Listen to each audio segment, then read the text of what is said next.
Hello, everyone. Thank you for joining me today.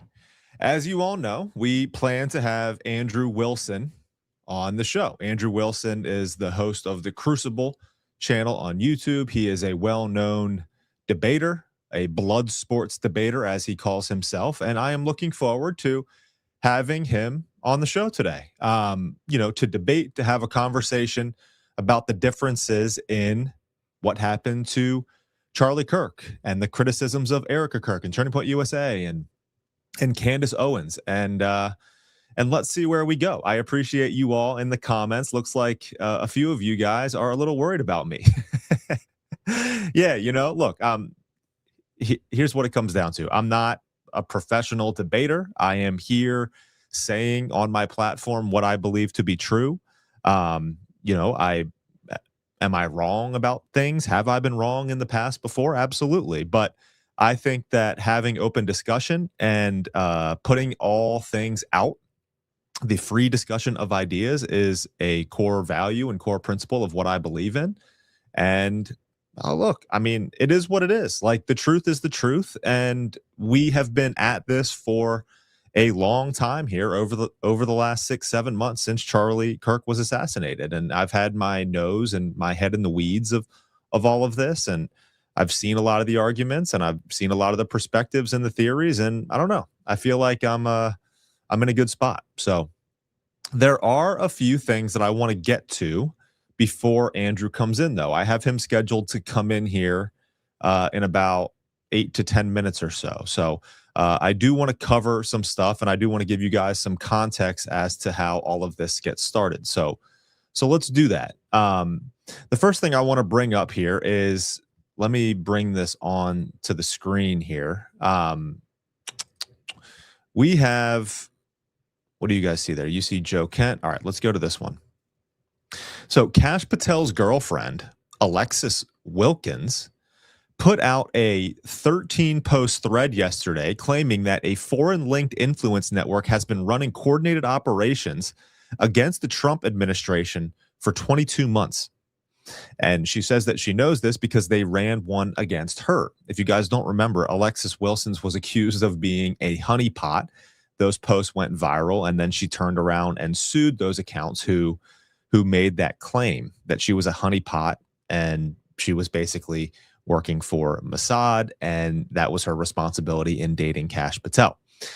She says that was all botted and inorganic. That's how that post spread, and she went on and did this entire thread here, which is very long. And basically, her claim is that a foreign linked influence network has been running coordinated operations against President Trump to divide the Republican Party and cause the Republicans to lose the midterms and subvert President Trump's agenda. And she says that she has the data available. She then runs through each of these things and makes different arguments. The couple of arguments that I want to focus on here, which I know a thing or two about, which I can tell you are for sure false, because some of her justification for these are just absolutely insane. And I just want to let you guys know the way that she's finding these bots, the way that she's determining whether an account is a bot or not, is she's going through the analytics and seeing how quickly these accounts like or repost the original post that is created. So she's basically making the claim, based on her analysis, that if an account reshares a post within 1 second of each other, then these would be identified as bots. But what's interesting about that is she's only using viral posts for these different arguments here. And I'm about to take you through a couple of them, like with regard to the Catholics for Catholics event that Candace Owens and General Michael Flynn were at, which she touches on, the Charlie Kirk assassination case, and then the Joe Kent announcement of his resignation. She's also using her own post when she was accused of being a honeypot. Like, all of these posts went crazy viral on X. And if you are familiar with posts going viral on X, you see like these reposts happen very quickly, 1 second, within 1 second, within 1 second of each other. So I'm not convinced that just means automatically that these are bots, but that's kind of the justification that she's using for a lot of this, which I first don't agree with that fundamental premise. But in any case, and this one of these posts actually leads to an announcement that I have to make for you guys. So the third point that she makes here is the network, which is the foreign network that's stoking division, Catholics for Catholics, which was the event that Candace Owens, General Michael Flynn, Joe Kent, yours truly, Carrie Prejean Bowler, and all of us were at last week, lists General Michael Flynn as a current senior advisor on their own website. So she's basically accusing Catholics for Catholics of being a part of this group that's linked to this foreign network. She says Flynn is the anchor of a digital infrastructure that has been repeatedly activated at every major Republican fracture point. Over 22 months of documented data, the same accounts appear at every chapter. This network does not rebuild deployments, it stays ready. So this is an absolutely insane claim. And we just went through a period where the FBI was targeting Catholics for being extremists, those who attend the more traditional Latin Mass. More traditional conservative Catholics were identified as extremists by the FBI. And she is literally accusing a conservative Catholic group here of being linked to a foreign operation to divide the Republican Party. Like, this is anti-Catholicism right here. This is a straight up conspiracy theory that she's spreading as far as this goes, and it's just completely unacceptable.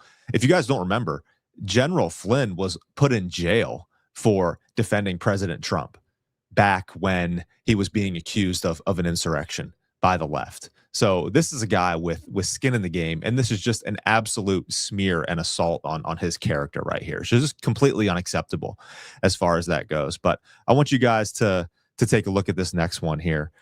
She talks about herself being the Mossad honeypot and how quickly that one spread.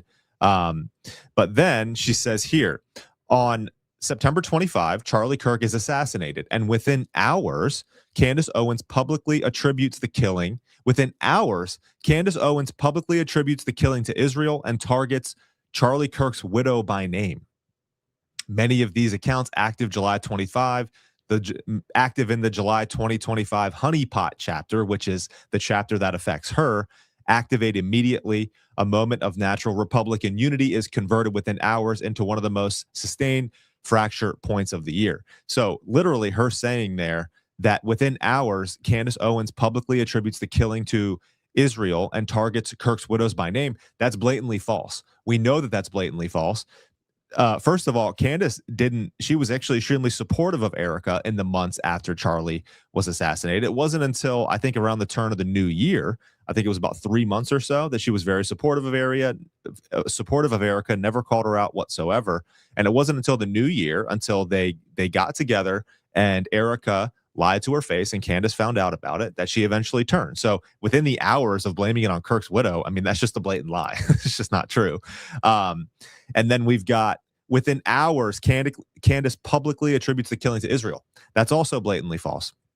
Candace came out in the immediate aftermath and exposed how Charlie's frustration of the Zionist donors, she brought up the Hamptons intervention. That's what she brought out early on. And then it wasn't until a month later that she released the now famous text messages of Charlie saying that he was leaving the pro-Israel cause. So none of this certainly happened within hours of it being the case. Candace had posts go viral, sure, because everybody wanted to know what she had to say during that time. But again, to say that those were bots and that was inauthentic, I think is just completely untrue and misleading. And then this last one here, Joe Kent resigns as the National Counterterrorism Center director. The same day, Catholics for Catholics, a Flynn associated organization, they literally had General Flynn come on to be a speaker at the event. Announces Kent at their Washington gala. Within 24 hours, Tucker Carlson interview. Within 72 hours, Kent on stage with Flynn and Candace Owens at the Waldorf Astoria. So Joe Kent put his resignation letter in, and that post has over 100 million views. That was an insanely viral post, insanely viral. Everybody wanted to know about it. So again, the reposting after reposting doesn't tell me it's bots. It might just tell me that a lot of people agreed with what Joe Kent had to say.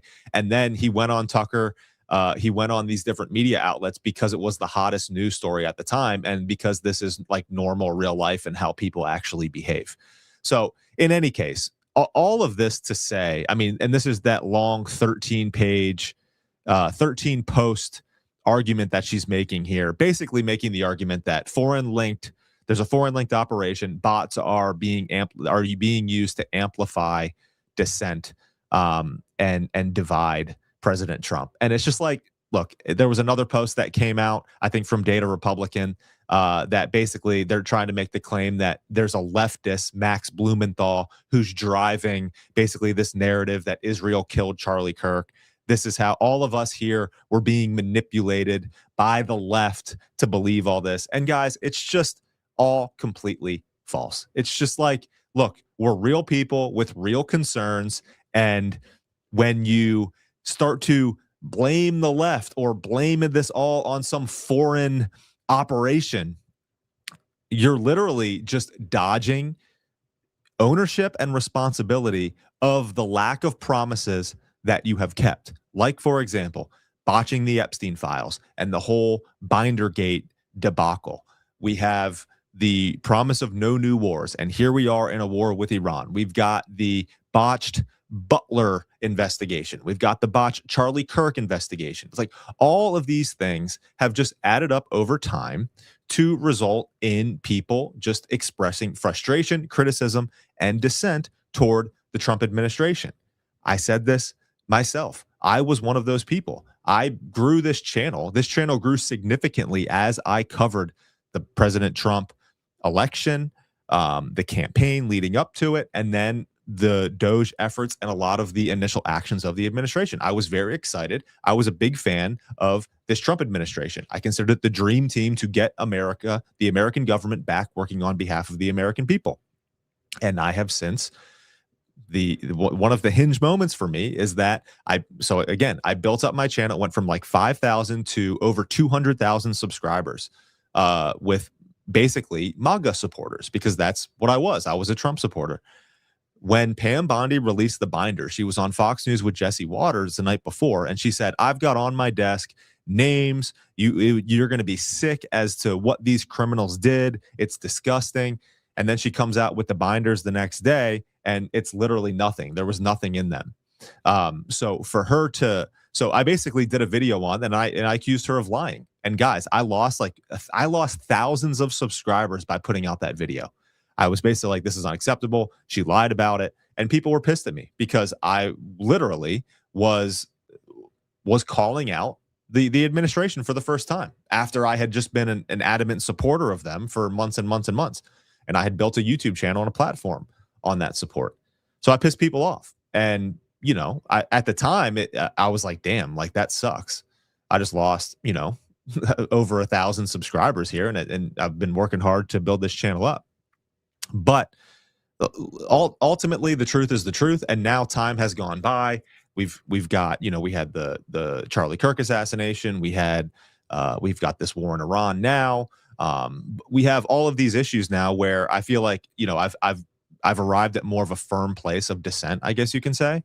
But all that to be said, this is the result of the behavior and the actions of the administration. It has nothing to do with the left. It has nothing to do with some foreign operation. Like, all of us can just see this stuff with our own eyes, and we're all sick and tired of it. All right. So let's move on from that. I just wanted to bring that to your guys' attention here. So we'll be on the lookout for that, for more information on this Alexis Wilkins, Kash Patel girlfriend, coming out with some foreign linked tips here. I wonder who's leaking to her. Who's leaking to Alexis Wilson? I'd really like to know that.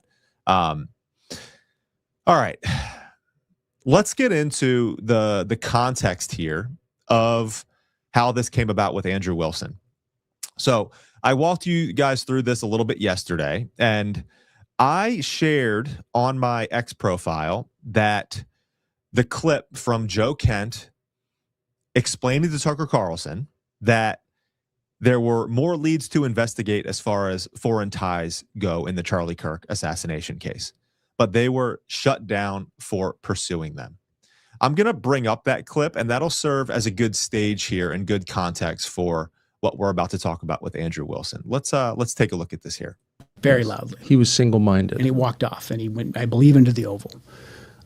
So when one of President Trump's closest advisors, who is vocally advocating for us to not go to war with Iran and for us to rethink at least our relationship with the Israelis, and then he's suddenly publicly assassinated, and we're not allowed to ask any questions about that, it's a data point. It's a data point that we need to look into. What do you mean when you say we're not allowed to ask any questions about that?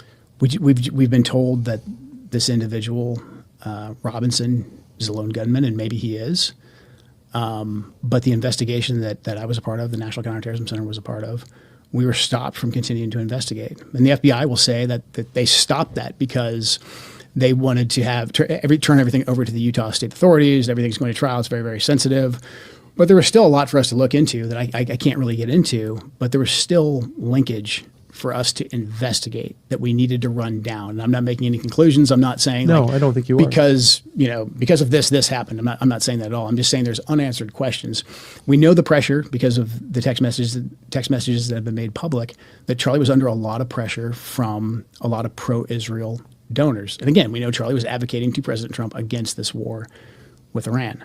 And we knew at the end of the 12-day war, at the end of Midnight Hammer, that the Israelis were going to come back and ask us to go back to war again. Right. So we have a lot of data points between Butler, the assassination attempts against President Trump, the breaches of his security, what happened to Charlie Kirk. Can I just ask you to pause on the Charlie Kirk because it upsets me to hear what you're saying, to be reminded that he was murdered, but also to hear you confirm what was reported in the media several months ago, that your office had been blocked from investigating his murder. That does not make sense to me. I don't understand why you would ever turn down help in an investigation from a U.S. agency with a lot of experience in gathering intelligence on things. That's your job. The FBI will say, and the DOJ will say, that because it's an ongoing case, it's a Utah state case, that back off, they've got it. They've got a smoking case. They've got the fingerprints on the gun, and they've got the kit. But the FBI was involved in the case. The FBI was involved. The FBI's basically said that they're deferring to Utah because it's now a state case. But they've established a precedent for federal investigation of this crime. Yeah, and the National Counterterrorism Center's mandate is to investigate any foreign ties, to see if there's potentially any foreign ties. If we don't find any foreign ties, we back off. What I'm saying, without getting into too much detail, is there was more for us to investigate. You believe there was reason to investigate foreign ties to Charlie Kirk's murder and were told by the FBI, DOJ? FBI and DOJ, yeah. No, you're not allowed to investigate that. Stop. It's done. They basically cut off our access to be able to get into that information. Okay, so I'll stop it there. And then what I'll say here is I'm going to bring back up this screen share here, and then we'll I got to get the sponsor of today's video in, and then we'll get right into talking with Andrew.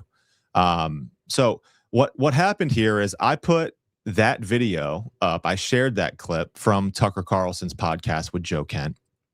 And I just said, look, any statement from Erica Kirk at Turning Point USA on what the former director of counterterrorism, Joe Kent, just told Tucker Carlson about potential foreign involvement in the Charlie Kirk assassination. You'd think those closest to Charlie would blow this up and demand answers. And then I also put down here that Erica Kirk, I thought, should be going off over this. Ian Carroll put a comment on this and said that Erica Kirk doesn't seem to care at all who killed her husband and never has. That post was then taken by Andrew Wilson and said, I wish this guy would actually debate his views. They are the most ridiculous and unjustified and easily scorched with any amount of pushback. Because this was obviously because Ian was commenting on my post, I then noticed it and then saw and said to Andrew, I said, I'd be happy to have you on a live stream to discuss what your thoughts are. And then Andrew said, what, you want me to give a monologue of my beliefs, or do you have an opposing view or support the views of Ian? And then I just said to Andrew, who I have seen many, many times in different debates, I said to him, I don't know exactly where you stand on things other than I believe you think Candace is crazy. And I'm getting that from his appearance with Joe Rogan. I think that's really the only clip that I've covered of Andrew with regard to this whole situation. And then I just said, I think there are valid criticisms and questions of Erica Kirk and Turning Point USA. Feel free to look through my profile, see where we differ, and let me know. And then he said, basically, he accepted, and and then we picked out a date to get it to work. So In any case, here we are. So we're going to talk about the differences that we have, and we're going to see how this plays out and see where this conversation slash debate goes here. And then we'll go from there. Before we get to this, though, I need to run today's sponsor, which is Genesis Gold, and then we will get started. So here's that, and then we'll go. Be aware that the ground is moving out from under your feet. On January 28, 2026, the U.S. dollar quietly crossed the line that most Americans won't recognize until it's far too late. After a violent global sell-off, our currency has cratered to its weakest level in 4 years. This isn't just another bad market day. This is a financial ambush. We are witnessing a global scorched earth takedown of the American economy. The nightmare is here. The system is being hollowed out by global saboteurs so the radicals can seize power, leaving patriots like you to pay the price with your life's work. At the same time, the green light has been given to sacrifice your purchasing power. As the dollar's decline is brushed off as good for business, the markets have heard the message clearly. Your hard-earned savings are being sacrificed to a failing paper system. With national debt now screaming past $38 trillion and endless spending, faith in the dollar is eroding, creating a blueprint for national surrender and total digital dependence. History shows that when a reserve currency enters this phase, the people holding paper are the last ones protected. While the media debates narratives, central banks are doing something very different. They are hoarding physical gold at record levels. Gold is the only asset that remains independent of banks, governments, and the off switch of the administrative state. I've partnered with Genesis Gold to get you a critical new briefing titled The Dollar Takedown Survival Guide, Defending Your Family and Wealth from the Globalist Siege. This intelligence report is essential for anyone who values truth, faith, and American sovereignty. It reveals why moving a portion of your savings into physical gold is the only safe ground left before the next market freeze.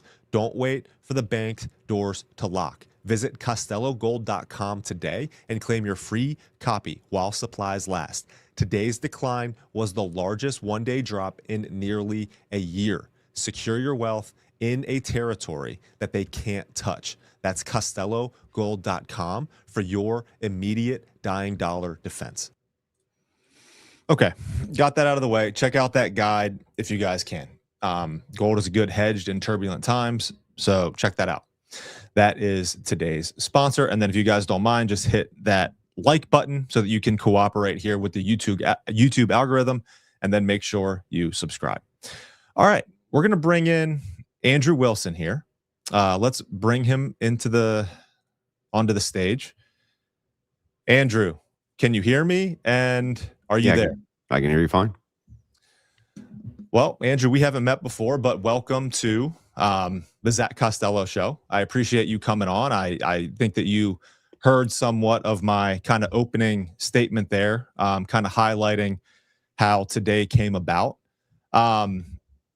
Give us, I guess you can say, a starting point. So you've maybe had a chance to look through some of my arguments. I've seen a couple of yours. I mentioned and noted the one on Joe Rogan when you guys were talking about Candace Owens. Give us kind of a starting point of where you are with those weren't arguments. Those were me giving a mind state or my belief of X, right? I wasn't actually making any arguments there. So here's the problem with this topic. Anytime I try to talk to somebody who has any level of influence, who is regurgitating any of the nonsense, they can't actually tell me what they're alleging. Like, they can't ever tell me, like, here's what we're actually alleging. So inside of, if we're gonna make comparisons of theories, do you agree that some theories are superior to other theories, right? Even in science, this is true. There's a term that we use for this called theoretical virtues. Theoretical virtues are the things inside of a theory which makes the theory more or less, essentially good to use for the purpose of discovering or utilizing information or things like this, right? Now, that there's more to it than that, but I think for the purpose of the conversation, just kind of expressing that is good enough. So the first thing is, I actually want to know what's even being alleged. Like, what is actually even being alleged by your side? Do you even have claims, or is it just we just want to ask more questions? Like, what is the actual allegation here? Sure. So I think as far as I'm concerned, I'm not exactly sure who my side would constitute. I think it would be like you, Ian Carroll, Candace Owens, people who are in agreement with what are considered alternative facts, or they don't agree with government facts that are being released, or various things like this. That would be your side. Sure. What are you guys alleging? That Tyler Robinson was not the lone wolf shooter or assassin in the Charlie Kirk assassination. Okay, now that's a huge claim, right? Do you agree with that? Yeah, I think it is a huge claim, because that's what we're being told by the current mainstream narrative FBI. So because that's a huge claim, I think that I have every business, since this is a claim going against all state investigatory evidence, which they've released, I have every business in the world holding your feet to the fire on that claim. And you would have the burden, the overwhelming burden, to release really good evidence for your claim. So if it is your claim that Tyler Robinson was not the shooter of Charlie Kirk, give me the demonstration of evidence which would be convincing to the alternative. Sure. So okay. So let's clarify some words here. So when I say lone, I should clarify and say not necessarily lone shooter. I understand there are many people who are skeptical that Tyler Robinson did or did not take the shot that actually killed Charlie Kirk. The lone actor, I think, is probably where I align most questionable. I think that the evidence. What is that? Wait, hang on. I'm sorry. I don't think Tyler Robinson let me back up. This out. I don't think Did Tyler Robinson kill Charlie Kirk or not? Let's start with that. Did he kill him or not? I don't know. I guess okay, you don't know. I don't know whether he did or not. I mean, there's a trial that needs to take place. Okay, so do you see how we're getting into evidence that you see how that's ambiguous though? Like, what are we actually claiming here? Because before it was he's not the lone wolf shooter. Now it's I'm not sure if he shot him or not. The state says that he shot him. Are you refuting that or not refuting that? I'm skeptical of that. What does that mean? I don't think you can say. How can you say definitively that Tyler Robinson absolutely killed Charlie Kirk and is the shooter? Well, when you say definitive, when you say, Andrew, can you definitively say that? I can't definitively say Superman's logically impossible. Like, I can't definitively say that. Okay, but pragmatically, but I can say pragmatically, right? Superman is impossible. When we're discussing this, I want to know specifics. If you're not claiming that Robinson was the sole actor, that's a different claim than Tyler Robinson didn't shoot Charlie Kirk. So let's be very specific. If you're claiming that Tyler Robinson did not shoot Charlie Kirk and the state is claiming that Robinson did shoot Charlie Kirk, what evidence would you be able to present which is better than the evidence of the state for that claim? Let's start there. Okay, there's a few things that we can bring up as far as Tyler Robinson not acting alone as the lone wolf shooter or actor in the Charlie Kirk assassination. So wait, hang on. That's not what I'm asking though. The first thing I'm asking about, that's what I'm claiming. What is your evidence? Okay, so you're not actually claiming Tyler Robinson didn't shoot Charlie Kirk? Again, it's innocent until proven guilty. I don't know if Tyler Robinson or not. What I believe. Okay. Why don't we just say that? Why don't we just say this? I believe that Tyler Robinson could have taken the shot. I'd like to see. There are definitely questions that I want to see in trial.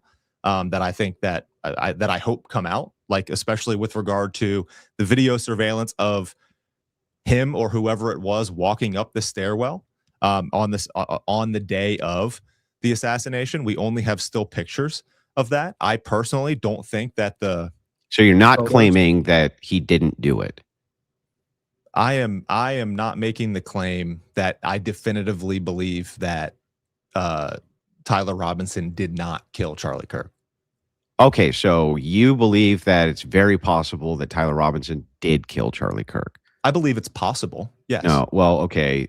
Unlikely? One of my main Is it issues, though, unlikely? is Like, what?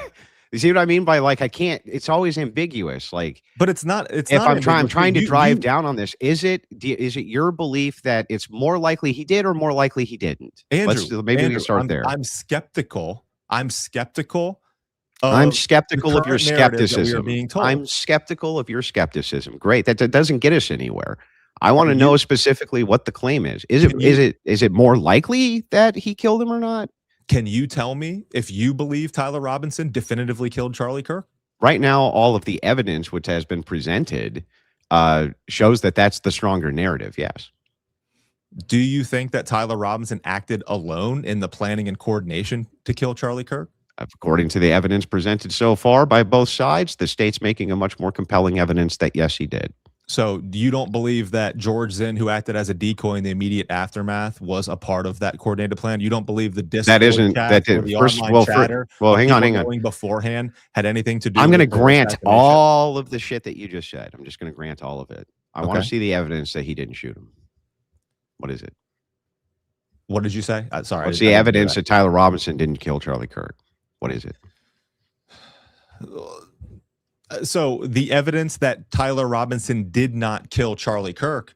Yeah. I don't. I mean, the people would argue that. I'm asking for your argument, not people's. Yeah. I mean, people would say the 30-06 not having an exit wound would be one of the main sources of evidence that Tyler Robinson did not take the shot with that specific weapon. But that's not a claim that necessarily I'm not going to hinge my entire opinion on that specific point. Is it unlikely? Okay, great. Okay, hang on. Great. Okay, so you're saying you're not even sure about that. So what would be the compelling evidence that you would be using that would compel you past the state's evidence to say that the state would be incorrect about Tyler Robinson having pulled the trigger on Charlie Kirk? What? What specific things? What? The specific things that would look, I believe and I think that it's very likely that Tyler Robinson could have killed Charlie Kirk. I'm not necessarily making the argument that he did not. My main concern, Andrew, my main concern is that this is bigger than just Tyler Robinson. That is my main concern. If Tyler Robinson did take the shot, and I say if he did, because it's innocent until proven guilty, then this is a kid who was radicalized very quickly within 6 months leading up to the assassination. Yeah, that's very, very, very common with transgender shooters. It came out immediately in the media by mainstream media figures that there were foreign links to potentially the SLC armed queers group that had chatter about the assassination prior to. To me, that's very solid evidence that has come out in mainstream media sources that this is bigger than just Tyler Robinson, and he was not just the lone actor in this assassination case. I align very much so with Joe Kent, who, obviously served. Hang on. You were saying all of this before there was ever a Joe Kent saying anything. No, I know, but ultimately Joe Kent has now come out and almost verified many of the concerns that I've had, especially with regard to this assassination. Okay, what do you think that Joe Kent verified? That there are potential links to this being bigger than just Tyler Robinson, that the lone wolf narrative is not true. That's not what Joe Kent said. He said that there are leads that could potentially lead to potential, maybe, not sure, that he thinks should be pursued. Yeah, but that's not evidence of anything. Nothing. Well, you're right. It's not evidence. It's not evidence of anything. It's just so Joe Kent's entire narrative is that the investigation was turned over to Utah. That was it. And Utah thought it was pretty open and shut. That was basically what he said. They thought it was open and shut. If the state thought it was open and shut, Why? Because they had the weapon, they had the suspect, they had all the text, they had the fingerprint on the rifle, they had everything that you could ever want and then some. So they said, well, the case, it's like finding a person standing over the body with the knife and the blood and the fingerprints on the knife. And that's how the state sees it. So you can endlessly investigate something, I suppose, but why? What are we investigating here? What is it that you think should be investigated? You say there's foreign links, but Joe Kent never named what those foreign links are. Right? He was told to stop wasting taxpayer resources by trying to pursue that because there was no reason to pursue that. Joe Kent also is a guy who he's only been with the Trump administration for less than a year, I believe, before all of this happened. Okay. He was, essentially the guy is a decorated war veteran. There's no ifs, ands, or buts about that. And I understand him going with his conscience when it came to the Iran war. But he did not give you any new evidence to support any of your theories here. Nothing. He didn't necessarily give any evidence, but what he encouraged was the idea that, again, that the concerns that many of us have are in fact legitimate. Well, no, he didn't. That's a lie. Like, you're just lying. He didn't actually give any evidence which would show that your concerns are legitimate. That's literally not true. I don't even know why you would say that. It is actually factually not true that Joe Kent gave any evidence that he expressed his own concerns. Hang on. Let me make the point. Okay. It is not, in fact, the case that Joe Kent validated any concerns of yours or Candace's or Ian Carroll's with evidence of any kind whatsoever. So where's the validation that he just feels this way? That's the validation. I just feel that way. Is that the validation, dude? No, he said in the interview with Mark Levin that there is evidence that he was not able to share because it was classified. Oh, well, that's really convenient. But so no evidence then, again. Why? I guess. So hang on. I just want to make sure I got this right. So you're saying no evidence, right? That's what you're actually saying? No, I'm not saying. Okay, so what's the evidence? What's the evidence that he gave access to? I'm saying there's no evidence that we have access to. Then you don't have evidence. Well, okay. Neither do you. You don't have any evidence that. Yeah, well, no, I do. I have the evidence that the state has released thus far. Okay. You have a counterclaim to the state. You have a burden of evidence now, too, to refute the state. You saying I don't have access to evidence that the state has access to is not an argument for your evidence. What you just got done saying is you don't have any evidence for your claim, and Joe Kent didn't give you any. Unless he did, and if he did, show it to me. Are you concerned that... Hang on, show me the evidence Joe Kent gave. Or did he give none? I want to make that clear. Joe Kent spoke about evidence that he was referring to that was not made public. Okay, so no evidence. Got it. So are you not concerned at all about what Joe Kent has brought forward with regard to how the investigation was handled behind the scenes? There was nothing he said which was particularly compelling from my position. So what all Joe Kent said was, and by the way, you're in this is party politics that you're diving into. Joe Kent was walking away from what he considered a moral situation with Trump and Iran. So because of that, he's doing a media tour. He's being asked about all sorts of other things.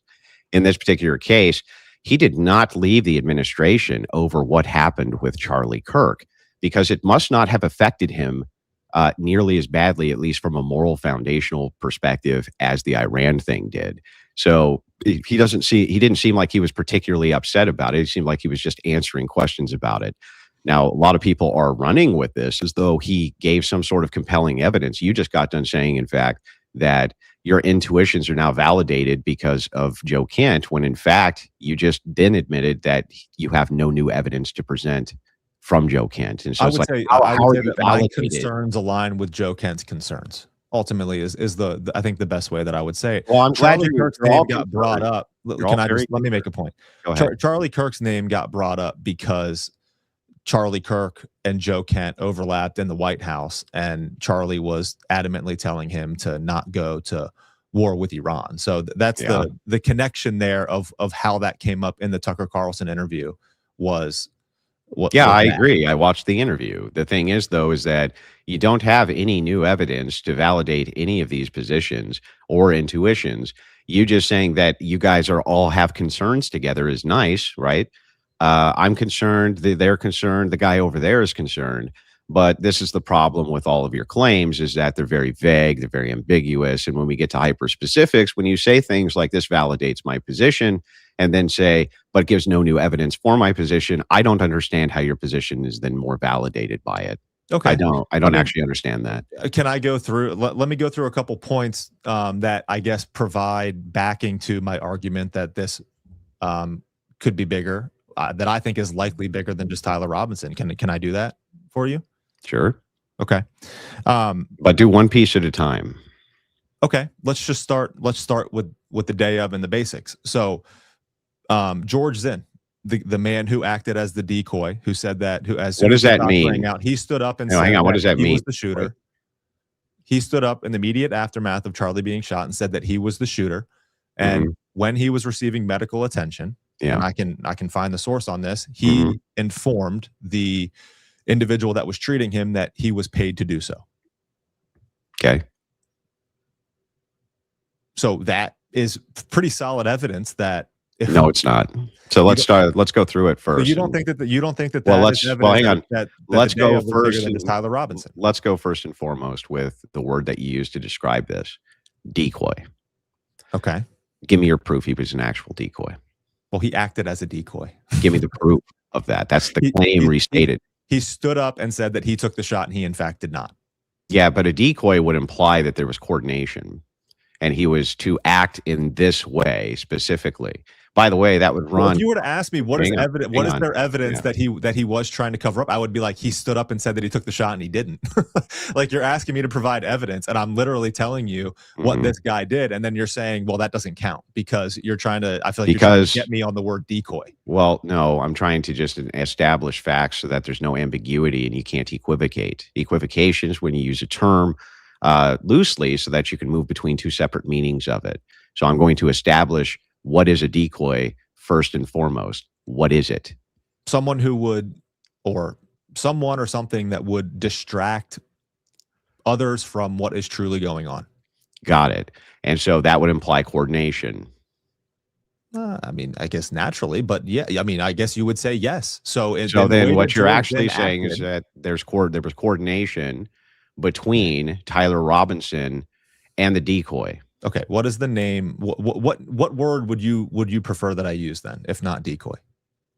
Well, in this particular case, I don't know why you're even using the word unless you're just implying that there's coordination between whoever these alleged assassins are and this gentleman. Is that the case or not? Maybe we can use the word distraction. Okay, but that would also imply that there's coordination. I mean, do you think he just was doing this for funsies? Like he was just like, yay, I did this. Or do you think that he was coordinating with other people to play his part? That's the question. I would just say, given his behavior, it seems pretty obvious he was acting as a decoy or a distraction from what was actually going on. Therefore, he was coordinating with whoever these other assassins are. Yes, I'm making that argument, yes. Yes, okay, got it. So then there's some sort of coordination between whoever the conspirators are who killed Charlie Kirk and this gentleman. Is that correct? I would make that argument, yes. Great. Show me the proof.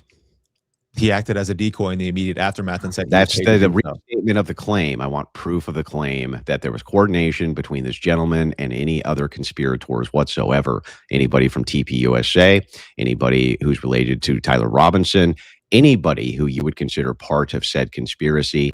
Where's your evidence of coordination between them and this gentleman? So between George Zinn and Tyler Robinson? Yeah. Or any of the alleged conspirators who you may name. So what's interesting about the potential connection between Tyler Robinson and George Zinn is that it was found, I believe, that George Zinn was also convicted of, I believe, child pornography. So he was. How is that a connection? Because Tyler Robinson was a deep online furry looking at the same stuff. Wait, hang on. Andrew, proof of coordination. No. Hang on. You're not walking away from that claim. Okay. You just got done telling me that your correlatory proof of coordination was that this gentleman was caught or in some way is related to CP, to online CP.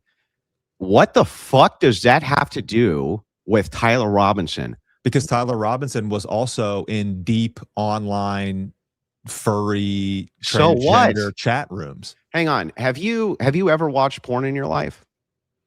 I mean, it's been a very long time, but when I was younger and I wasn't the best version of myself. Sure. Yes. Yeah, me too. We must be coordinating. Okay. You and I have never been together at an assassination where I was acting as a decoy to distract. You keep on making the claim. You keep on making the claim that there's a decoy there, right? Which implies coordination, but you can't show any evidence or proofs whatsoever that there was any coordination between this gentleman and fucking anybody who you consider to be a conspirator. And the only evidence that you could come up with is, oh, one did an activity which was unrelated to the other activity, but somewhat related to the other activity. Therefore, they're linked. That is not evidence of anything. That is not even, hang on, that is not even logical, sir. Not even logical. You don't think that him saying he was paid to do so, paid to be a decoy, is not evidence?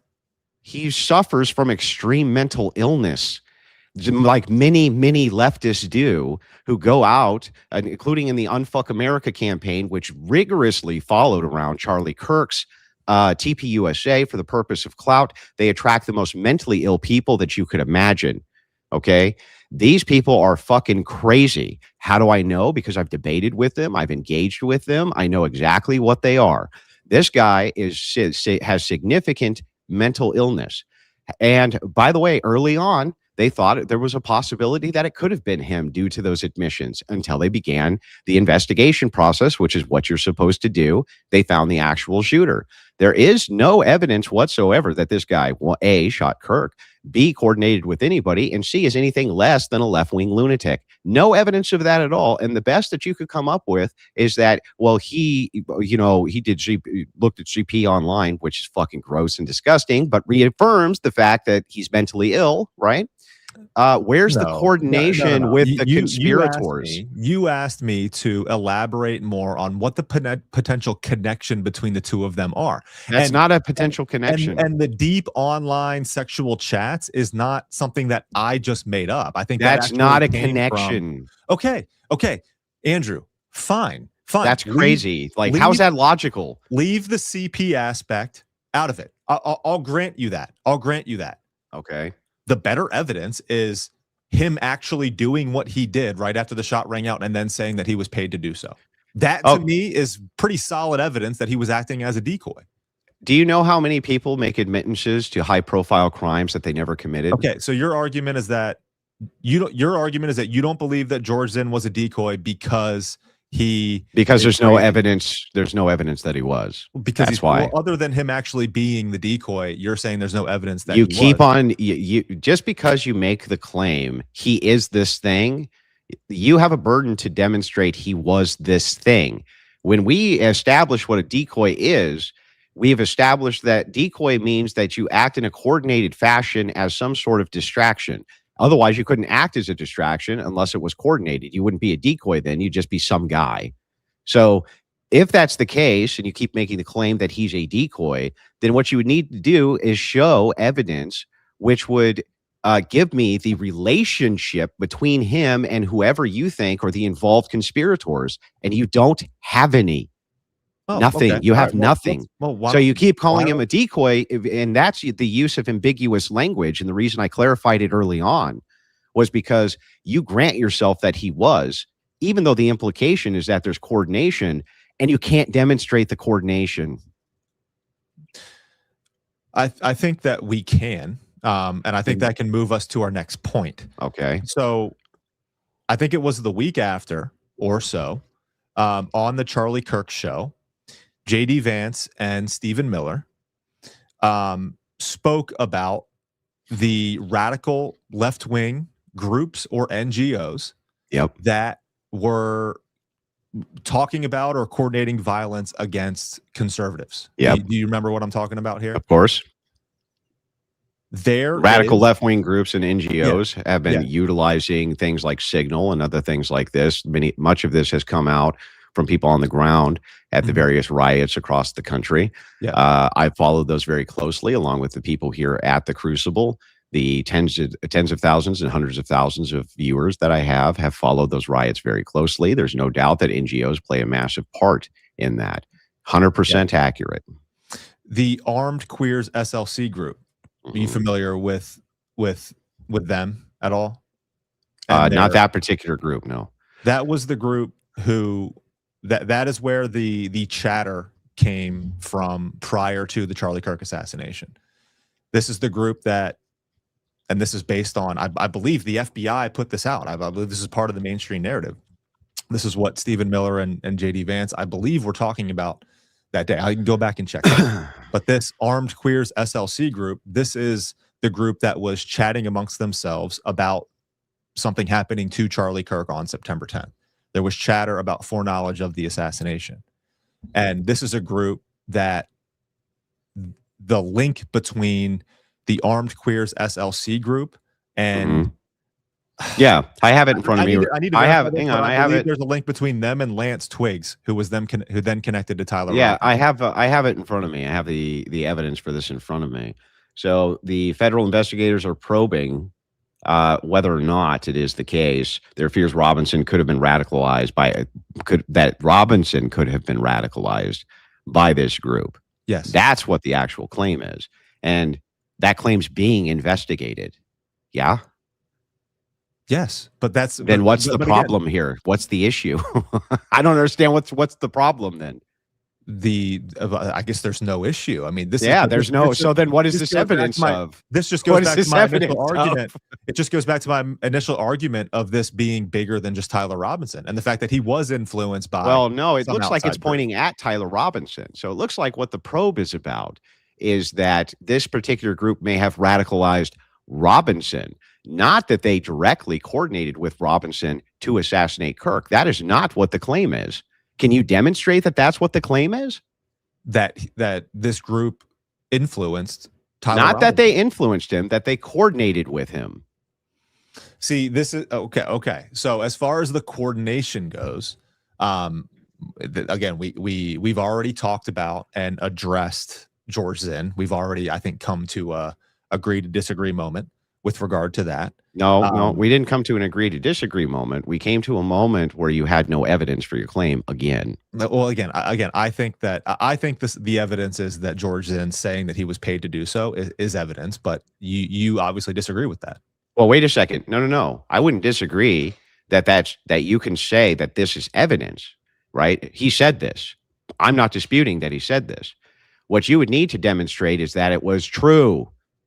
That's what the demonstration would be for evidence, right? It wouldn't be like, oh, we're disputing whether or not he said that. No, neither of us are disputing that he said that. I'm disputing whether or not you have evidence that he actually did that. You can say anything you want when you're a crazy left-wing lunatic. People admit to crimes they didn't do all the time, especially for high-profile people, so that they can take credit for, especially when they're mentally ill. The left is no exception to this. In fact, they're far more likely to do it than anybody else. What's the evidence he actually did? That's what's in question. What's the evidence he actually did do that? And that's where you come up short. Okay. I mean, again, him being paid to do so, you are arguing that George Zinn is a crazy person who had nothing to do with Tyler Robinson. He was basically an opportunist. Give me the evidence to the contrary. Other than, oh, he said that. Okay, great. What's the evidence that he did that, though? What evidence do you have that George Zinn is a crazy person who because you just got done telling me that he looked at deep dark web porn, right, and was heavily involved in that. And CP, that is a person who's mentally ill, sir. Am I wrong? Am I wrong? I think two things can be true at once. He is mentally ill. Do we agree that he's mentally ill? Is looking at pornography a mental illness? It is if it's CP, yes.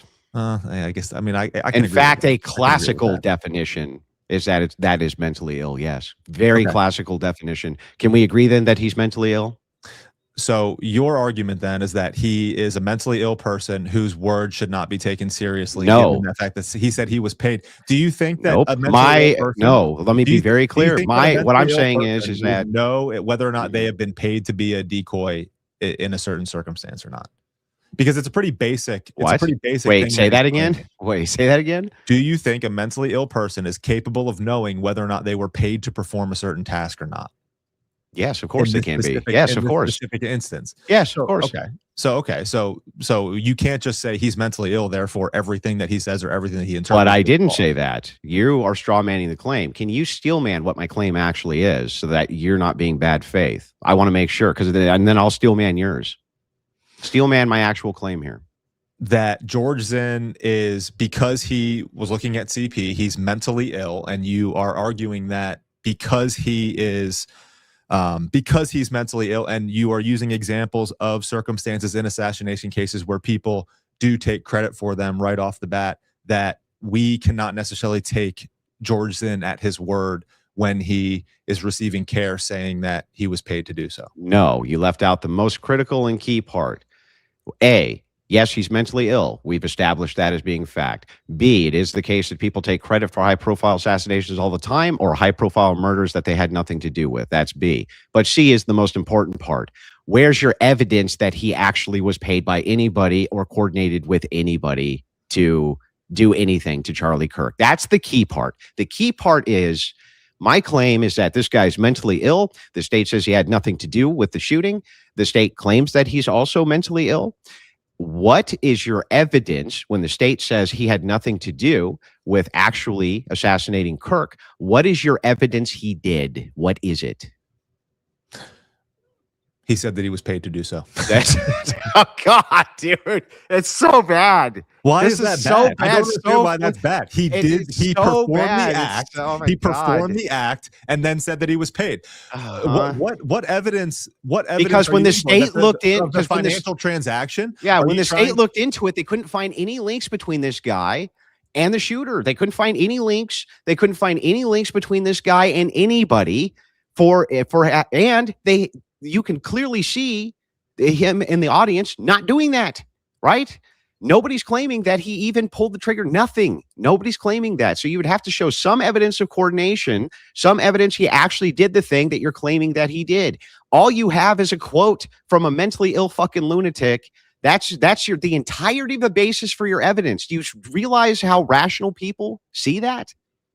Oh, I think rational people just see the behavior of this individual and how he acted and the claim that he made, and obviously suspect something suspicious with regard to how things played out that day.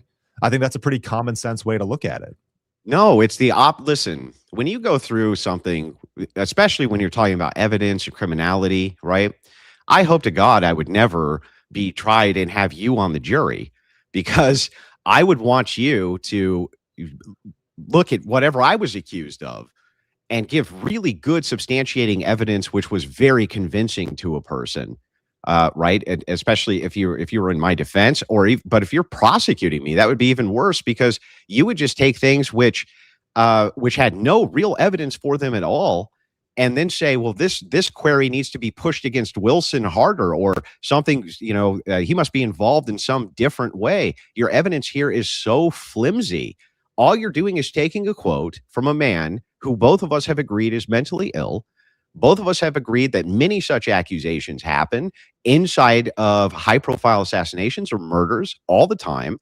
And then C, the most important aspect here is that you have zero evidence of him being A, decoy, B, him being in any way, shape, or form coordinating with anybody, or any proof of any payment whatsoever. You literally have nothing but an assertion, nothing. So if I'm using my logical brain, I'm going to walk through, right? I'm going to say, here's the claim. Here's the supporting evidence for the claim. Here's how it makes more sense than the state's case. That's why I would use your theory over the state's theory. Here's what you just gave me.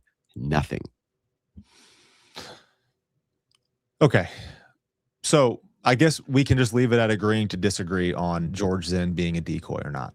You were going to agree to disagree. Do we agree that you didn't provide any evidence for him being a decoy at all? Can we agree on that? You have said, so the state has investigated George Zinn fully and has identified him as not serving not serving any role in the assassination of Charlie Kirk. That's correct. Yeah.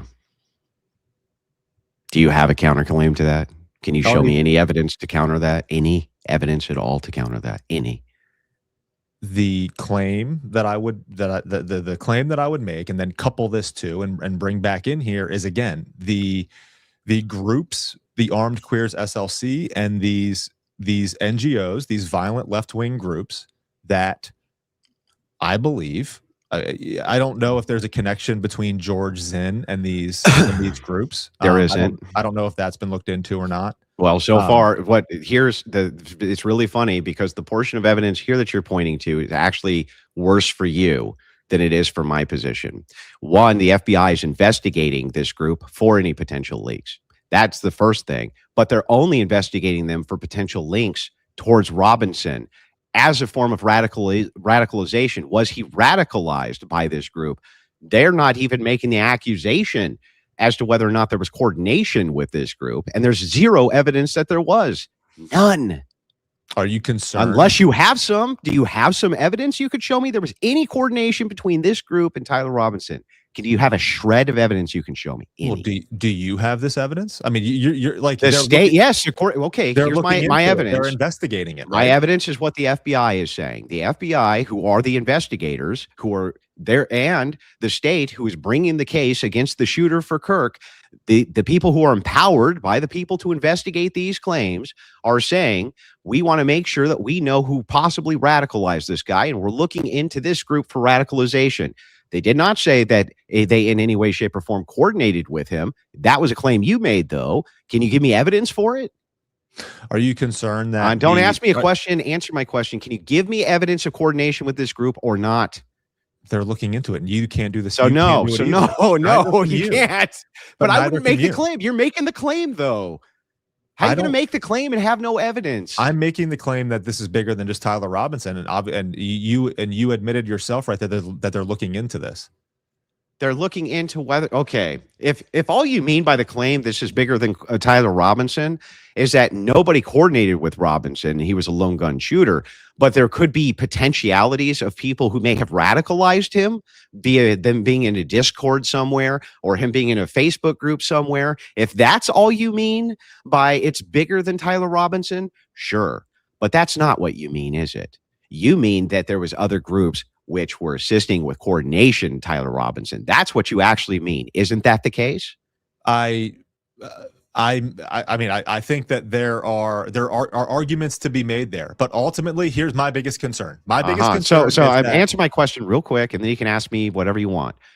Isn't it actually the case that you don't mean that by coordination that there's just people who you were in the Discord who assisted with the radicalization of your views, but that they actually tangibly assisted these people in his assessment? Isn't that what you actually mean when you say coordinated?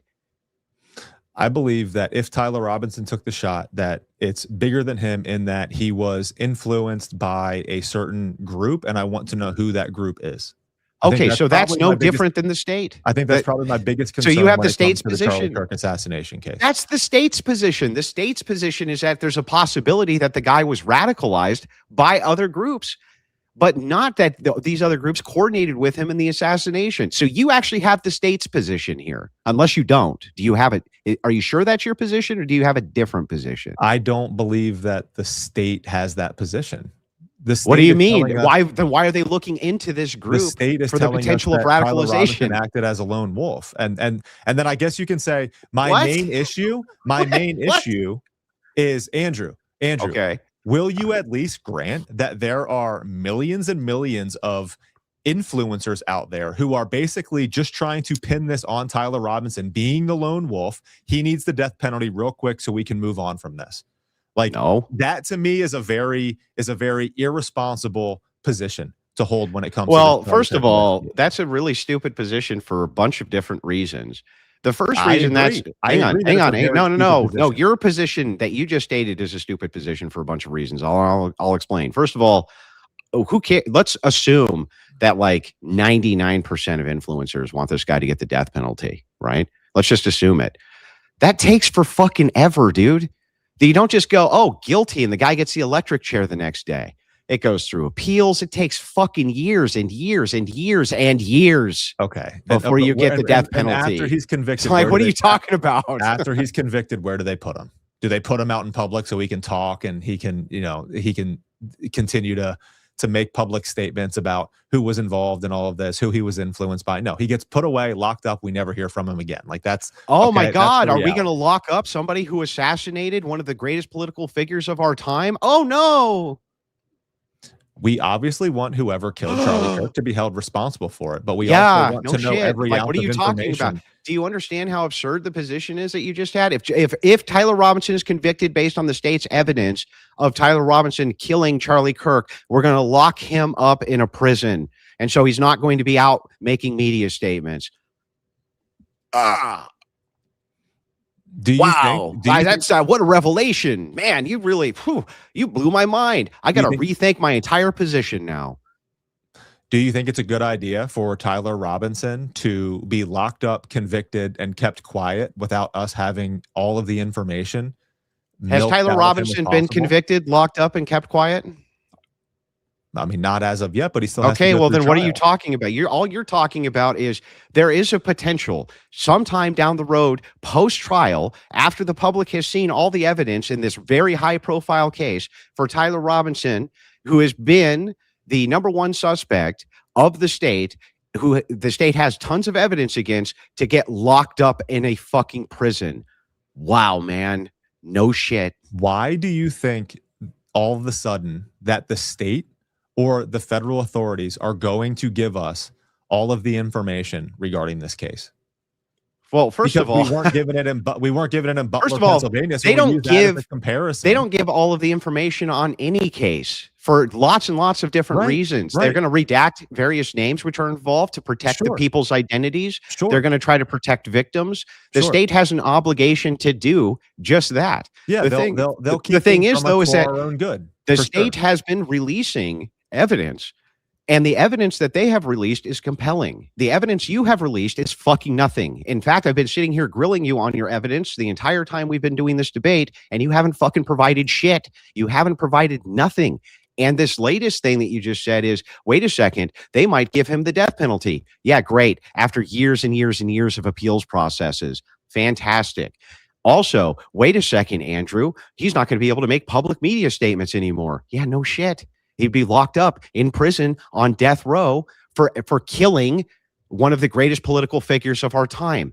I am stunned by this revelation. It's like, yeah, the state's going to prove its case in a court of law with a jury, and if they find the evidence compelling, they're going to convict him, and maybe he gets the death penalty.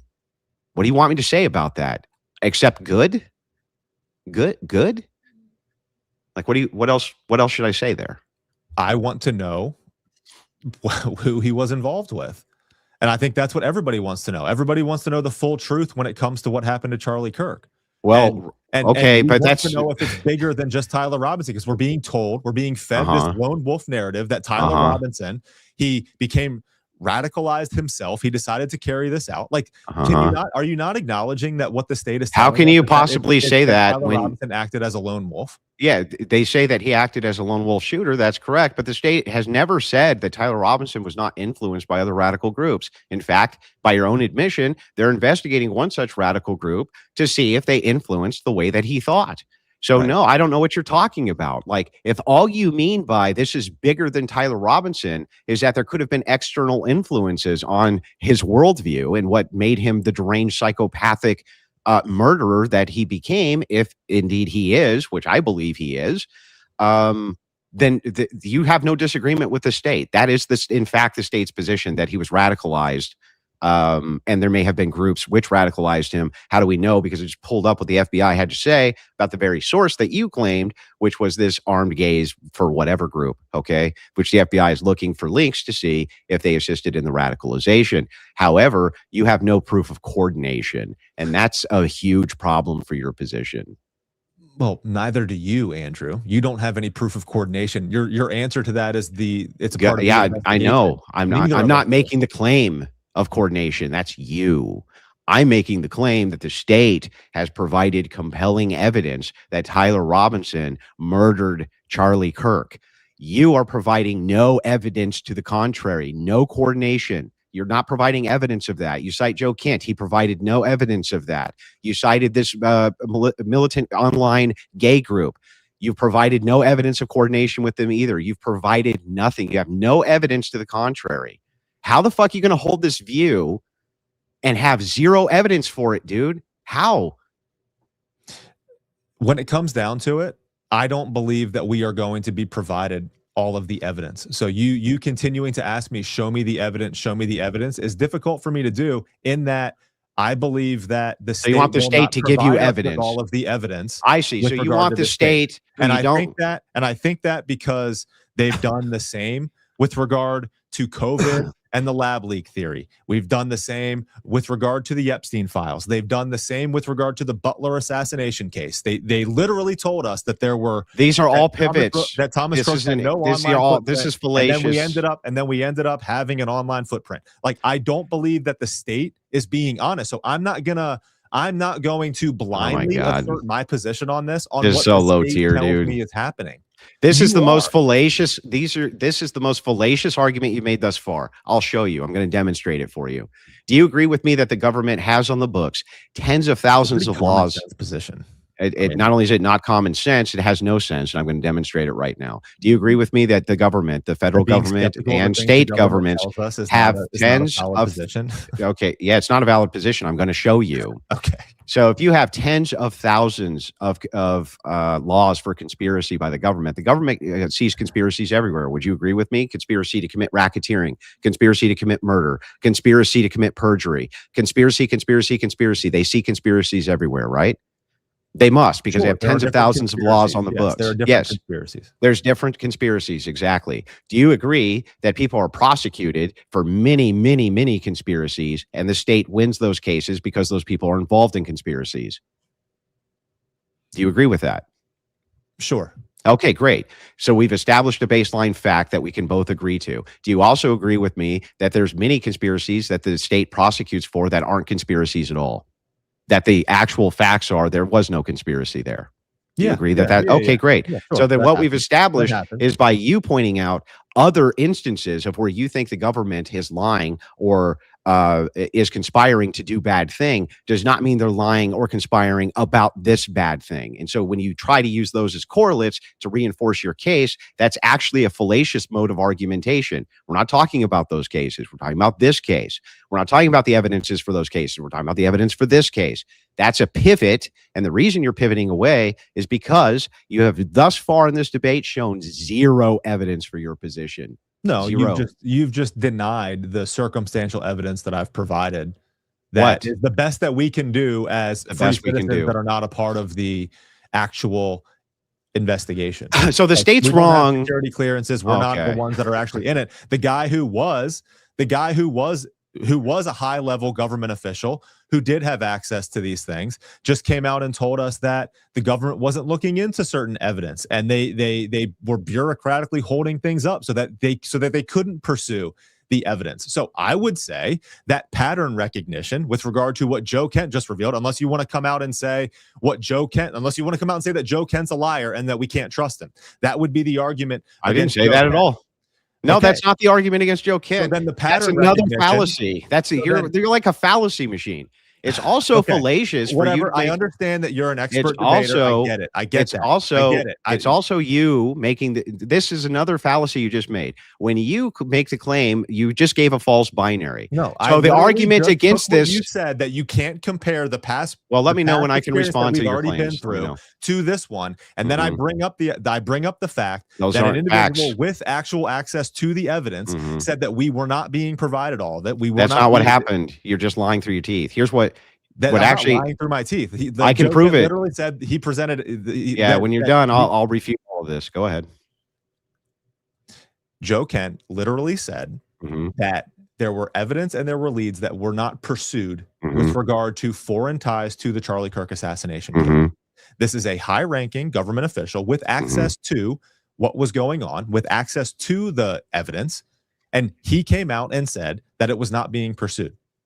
Yes. I use that as an example to your point of COVID, of Butler. When you say you can't say that because these were conspiracies, because things happened there, you can't then say the same thing about the Charlie Kirk assassination. It's fallacious. I can because if you want to engage in fallacious argumentation. Sure, you can say whatever you want if you want to engage in fallacious argumentation. I'm not going to stop you from engaging in fallacious argumentation. I'm just letting you know that it's fallacious argumentation. Secondly, we went over the Kent stuff. I asked you to provide the evidences of whatever these leads were and why it was the case that it was wrong for them to turn this case over to the state of Utah. And you had nothing. You had no evidence of coordination and admitted that Joe Kent gave you no new evidences for your intuitive position. You then point to, hang on, let me finish now. You then point to what you consider to be correlative evidence or corroborating evidence, whatever the hell that means, weak ass evidence. And you say, the reason I don't have enough evidence is because the state who I don't trust won't give me enough evidence. It's fucking crazy. It's a self-refuting position. The state you don't trust them to gather the evidence to do the prosecution, but you demand that they give you the evidence, right? And you haven't even demonstrated that the state is sitting on evidence. Like, you haven't even demonstrated that. You just, like, I don't even understand where this view comes from. I literally just cited the fact that Joe Kent said that there was evidence that was not pursued. So what is it? Because a high-ranking government official came out and basically acted as a whistleblower saying that, it verified my concerns that we were not either pursuing or provided with all the evidence. I don't understand how you can deny that. I really don't. I'm going to walk you through. I'll walk you through it. So, did Joe Kent resign over the fact that Charlie Kirk? It's not a matter of why he resigned. Yes, it is. Yes, with Iran. Yes, it is. He resigned over the war with Iran, not over moral considerations of what happened with Charlie Kirk. That doesn't matter. I know. Do you want to let me finish the point? Charlie Kirk investigation. Do you want to let me finish the point? To make the refutation, I'll finish the point and make the refutation. Here's why it matters. Joe Kent's involved in politics inside of the Trump administration. He left that administration for moral reasons due to the Iran war. I'm not going to condemn the guy for that. I completely understand that you can have moral considerations and people are not adhering to those moral considerations, so you walk away from something. They can even still be friends and have these disagreements. And Trump was pretty soft on it. He's like, I didn't even know there was a problem. I get all of that. What Joe Kent said was, during this investigation, he thought that there was some good leads that they could go down. And they were told by their superiors, no, you don't need to do that. We've turned the investigation over to the state itself, and it's a pretty slam dunk case. We don't need to pursue whatever these avenues are. Now, he can claim that those are evidences, but he provided none. And he didn't even provide us whatever these, even the potentiality for what these leads would have been. He didn't provide for us. He has not affirmed in any way, shape, or form your position on this or given you any new evidence. Nothing. No new evidence at all. None.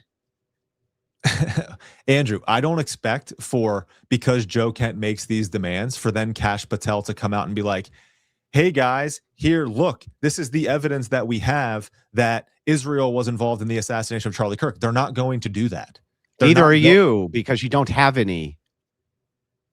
Correct. Yeah, correct. So the thing is that all you're doing is asserting all these claims over and over and over with no evidence. You personally do not have any evidence that Tyler Robinson killed Charlie Kirk. Wait, hang on. Personally. Other than you believe what the state is telling you. Wait a second. You're saying that I cannot interpret evidence released by the state for the narrative that they have and look at the corroborating evidences which have been verified by media and other sources. I can't make an interpretation on those things because I haven't personally been involved in this. But isn't that the claim that you're making towards me? I can't. No, my claim that I'm making towards you. What Joe Kent is saying with regard to the FBI not pursuing evidence. That's not my claim towards you. And then that which reinforces my claim. That's not my claim towards you. We are not being told the truth about what happened to Charlie Kirk. I'll explain. But my claim towards you is that you have no good logical basis, reasoned basis, or evidentiary basis for which to even make the counterclaim, because every single time the counterclaim is explored, it turns out you have fucking nothing. You don't have any evidences of any of these things, which you just intuitively say, I should be concerned about. And I'm like, okay, so this is a decoy, but not really. There's collaboration, but not really. This is going on, but not really. Joe Kent came out and gave us new evidences, but not really. Every single claim we go through, you have nothing to back it up. That's not what I said. You accuse me of lying, of being bad faith. You literally just said something that what you're doing right now is lying. I never said that Joe Kent came out with evidence. That's right. I said Joe Kent came out and said that the FBI was not pursuing evidence or leads that were provided to them. That is what I said. Prove it. I did not say that Joe Kent came out with any evidence. Prove it. He said it, Andrew. I'm not asking what Joe Kent said. I'm saying prove that there's real, tangible, evidentiary leads that the state that needed to be pursued in what the state considered to be a slam dunk case, because they had the person, they had the rifle, they had the bullet, they have all the witnesses, they have the text message, they have everything you could ever need for a slam dunk case. What do you think they need to investigate here? What is it? Just links to people who might have radicalized the guy? Like what? What is it you want to see? That would certainly be important. They are doing that, though. That's what you showed me was them doing just that. Joe Kent said that they were not doing that. That was the big news that came out of the Tucker Carlson interview. Do you not agree with that? No, I don't. What Joe Kent said was that he was told that there was no reason to follow up on those external leads because it was a waste of the government's time, because they had their man and they had the overwhelming evidence and they turned it over to the state, which, by the way, is common practice. Charlie Kirk was not a government employee, dude. He was not on the government payroll. That was a matter for the state. The feds investigated it, as well they should have. Okay, but turning it over to the state is common standard operating procedure. No. Joe Kent, yes. Then Joe Kent seems to have a problem with that. He obviously disagrees with the fact that those leads were not. And I understand the disagreement, but Joe Kent needs to give us evidence. So you got to give us position. No, your position makes no sense. You should. What you should say, if you wanted your position to be coherent, what you would say is this: you'd say, "I don't actually have any evidence for any of my claims. None of them. But basically, everything that I'm saying to you is evidence free. It's just based on my personal opinion and intuitions." Joe Kent said a thing here that there was leads that he felt should have been followed up on that weren't, and that they turned the case over to the state. Okay. And I disagree with that. I wish that they would have investigated those leads. Great. You know what? Olive Branch, sure. Maybe they should have investigated more of whatever those leads are. But when you start to say that should raise these massive red flags that this is way beyond the shooter who's in question, and that there needs to be a much greater investigation, there needs to be much more that we're digging into, that is where you don't have any of the grounding for those claims. It's like these are such weak assertions, non-evidence-based, weak assertions. Then anytime I hone in on the ambiguity and we get clarity, we find out you got fucking nothing. Now, you can move on to any claim you want, and I guarantee it's going to be the exact same way. Doesn't matter what it is, because you guys never have anything. Nothing. All that you have is what the state is telling you. Well, the people who investigated the crime, I know. Like I just said, we are being told by a high-ranking government official that not all of the leads and the evidence is being looked at with regard to the Charlie Kirk investigation. This is why Joe Kent went extremely viral, because he made that claim. And obviously, and you said you watched the Tucker Carlson Joe interview. Kent is also being enhanced. That pissed off Tucker. He said the same thing to Mark Levin. He asked Mark Levin. He said Mark Levin asked him to provide the evidence, just like you're doing to me. And he didn't have any. He said that he couldn't because it's classified. Because he didn't have any. He didn't have any. Okay, so then Andrew, are you making the claim that Joe Kent is not trustworthy? No, I didn't say he's not trustworthy. I think that he believes that there is or was links that he felt should have been followed up on. 100% agree that that's his view. I think he's a trustworthy guy. I don't have any problem with Joe Kent.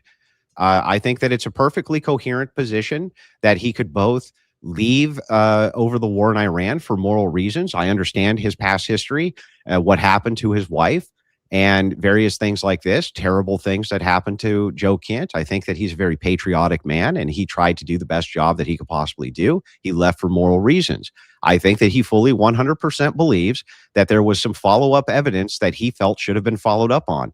That is not evidence of any of your positions, though, is the problem.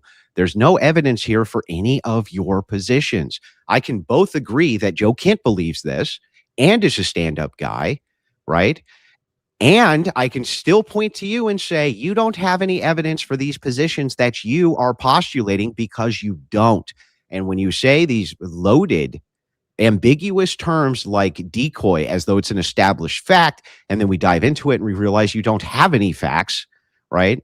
That's where I begin to deviate from you, because ultimately I'm a logician, sir. My job is to go in and tear worldviews apart, which are incoherent and fucking stupid. That's what I do. And I'm real good at it. And in this case, if you could give me convincing evidence, I would change my view in a second. But none of you ever can. Ultimately, what my view and argument is that based on my interpretation and my, you would say, pattern recognition, based on everything that we've been through and what we've seen, that this case, whether it be with regard to the planning, coordination, and the influence on Tyler Robinson, is bigger than just him acting as a lone wolf, which is what we are being told by the state. And okay, but how does this now have a high-ranking government official who has said that there is evidence of that the FBI refused to look into? So what you are choosing to do, Andrew, is you are choosing to believe Kash Patel and the state over a guy like Joe Kent, who was the director of counterterrorism. That, again, that position makes zero sense, and I'll establish why. Did I tell you that I didn't believe Joe Kent, or did I just tell you I did believe Joe Kent? Literally my exact words. I 100% believe that Joe Kent felt that there was leads that should have been followed up on. Okay. I don't know. Like, Kent what am I like? Hang on. What am I speaking Spanish, or did I not say I believe that Joe Kent felt that there should be leads that were followed up on? I'm pretty confident I just said that 40 times. Thing is I can believe Joe Kent and believe the evidence that the state has provided at the same time. There's no contradiction there. It's not P and not P. What you're giving is another fallacy called a false dialectic. It's either you believe the state or you believe Joe Kent. It's like, what are you talking about? I can believe both of them. People operate from the perspective of worldview. I 100% believe in Kent's worldview. He felt that there was leads that should have been followed up on that weren't. The state disagreed. What's the fucking problem here? Like, how is this P and not P? Where's the contradiction? What am I saying here that's incorrect? Joe Kent, I believe, has what I think is one of the most reasonable approaches when it comes to the Charlie Kirk investigation. His response was with regard to Tyler Robinson is that he could have carried it out. He understands that. He also said that there are leads that should have been pursued that were denied by the FBI. And this is what caused the whole feud between him and Kash Patel back in, I don't know when it was, October, November or so, when this evidence was presented to Joe Kent that he took to the FBI and was then subsequently denied. Yeah. So Joe Kent literally, which happens all the time. That the director of counterterrorism has reason to believe and leads and tips and evidence that believe should be a part of the investigation that then well, it's a jurisdictional thing. So if it's spearheaded by the FBI and it's their investigation and they're telling this guy to butt out, that they don't need his assistance because it's all under control, and it's turned over to the state, they feel like they have compelling evidence. Yes, federal authorities have interpersonal and interdepartmental disputes all the time about various evidences, leads, things like this. Happens nonstop all the time. It's very standard within law enforcement and information sharing. I 100% again believe that Joe Kent felt that there was leads that should have been followed up on that weren't. But I also 100% understand that the state has presented a very compelling evidence-based case against Tyler Robinson, and you have presented zero evidence that's contrary to their case. None. Well, I mean, the circumstantial evidence that I have provided, you have discounted and dismissed as illegitimate. No, I didn't discount it. I refuted it as being evidence at all. As far as the decoy, you refuted it as being evidence. I consider that I did. I refute it as being evidence. I consider that to be evidence. That evidence of what? Of an individual working the day of the assassination in coordination with Tyler Robinson. Okay, show me the coordination. Or whoever the shooter was. Where was the I guess coordination? You can say that. Allegedly Tyler Robinson. Where's the coordination? The fact that he stood up and said that he took the shot and then said he was paid to do so. I mean, yeah, where's the link? Coordination requires links to other conspirators. You literally want me to provide the financial transaction here on the screen right now. Like, obviously, I cannot do that. No, I'm not even asking for you to provide a transaction. I'm asking why it is that I should believe that it is more likely to be the case that this gentleman was in coordination with multitudes of conspirators in order to act as a decoy, which, by the way, is a self-refuting thing. What would even be the point of that? That would not even have a point, dude.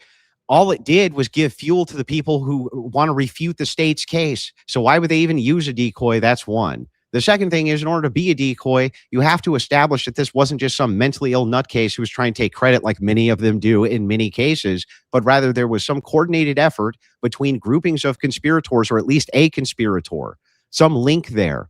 That's how you establish if somebody's a decoy, if somebody is operating in that capacity. You ain't got it. You ain't got none. The state says no. Where's your evidence to refute the states? Nowhere. You just made it up.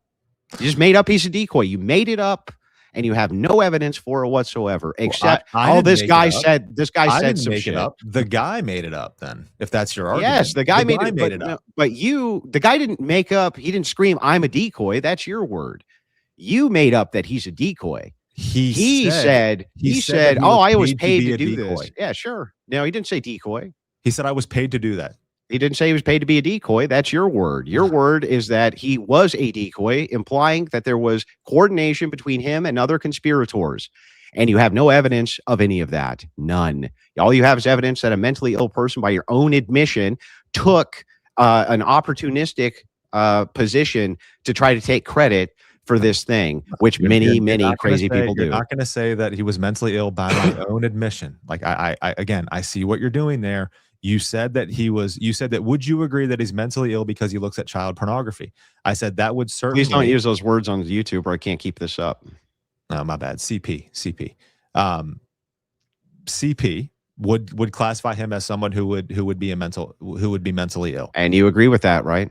I agree that okay. I agree that is classified and we can diagnose him with a mental illness. I also then said that even though that is the case, two things can be true at once. Like you literally said the same thing. Two things can be true at once.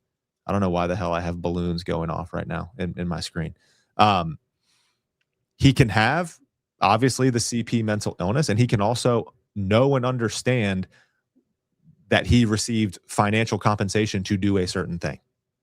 Like, listen, those two things can be true. I agree that one does not exclude from the other. Him being mentally ill does not exclude him from taking payments in order to coordinate with fellow conspirators in order to murder Charlie Kirk. That is not what's in dispute here.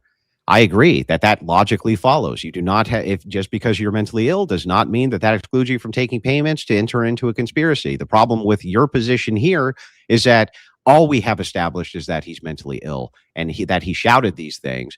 And when the state investigated it, they said he didn't have anything to do with it. You're making the claim, though, that he did because you're using the word decoy, and you're doing that with no evidence. You don't have any evidence of coordination, no evidence of payments, no evidence of any text between any of these people, no evidence of any of that at all. The evidence that we have is that he did the act and said that he was paid for it. Uh-huh. So again, great evidence. But again, here we go. So let's just run through. I guess I don't think we're going to be able to get as far as I necessarily wanted to today. We're already at an hour and a half. I'll stay here all day with you, man. Any claim you got, I'll go through. I know we're approaching 4 p.m. though, and I got baseball practice tonight. So not for myself, but for my son. So. By the way, like, I know that this is a heated debate. I want you to understand, I don't take this stuff personally. My job is to represent my view. and I do that well. That's what I do, and this is not personal for me, but I'm happy to engage in this debate with anybody across the board because it always ends the same exact way. I don't take what we're talking about here personally. I actually welcome the tough conversation. I think that grinding on these points is important. I think that when it comes down to it, outside of this issue, we probably have a lot of overlap and in common with regard to how we see certain things. So yeah, that's likely true.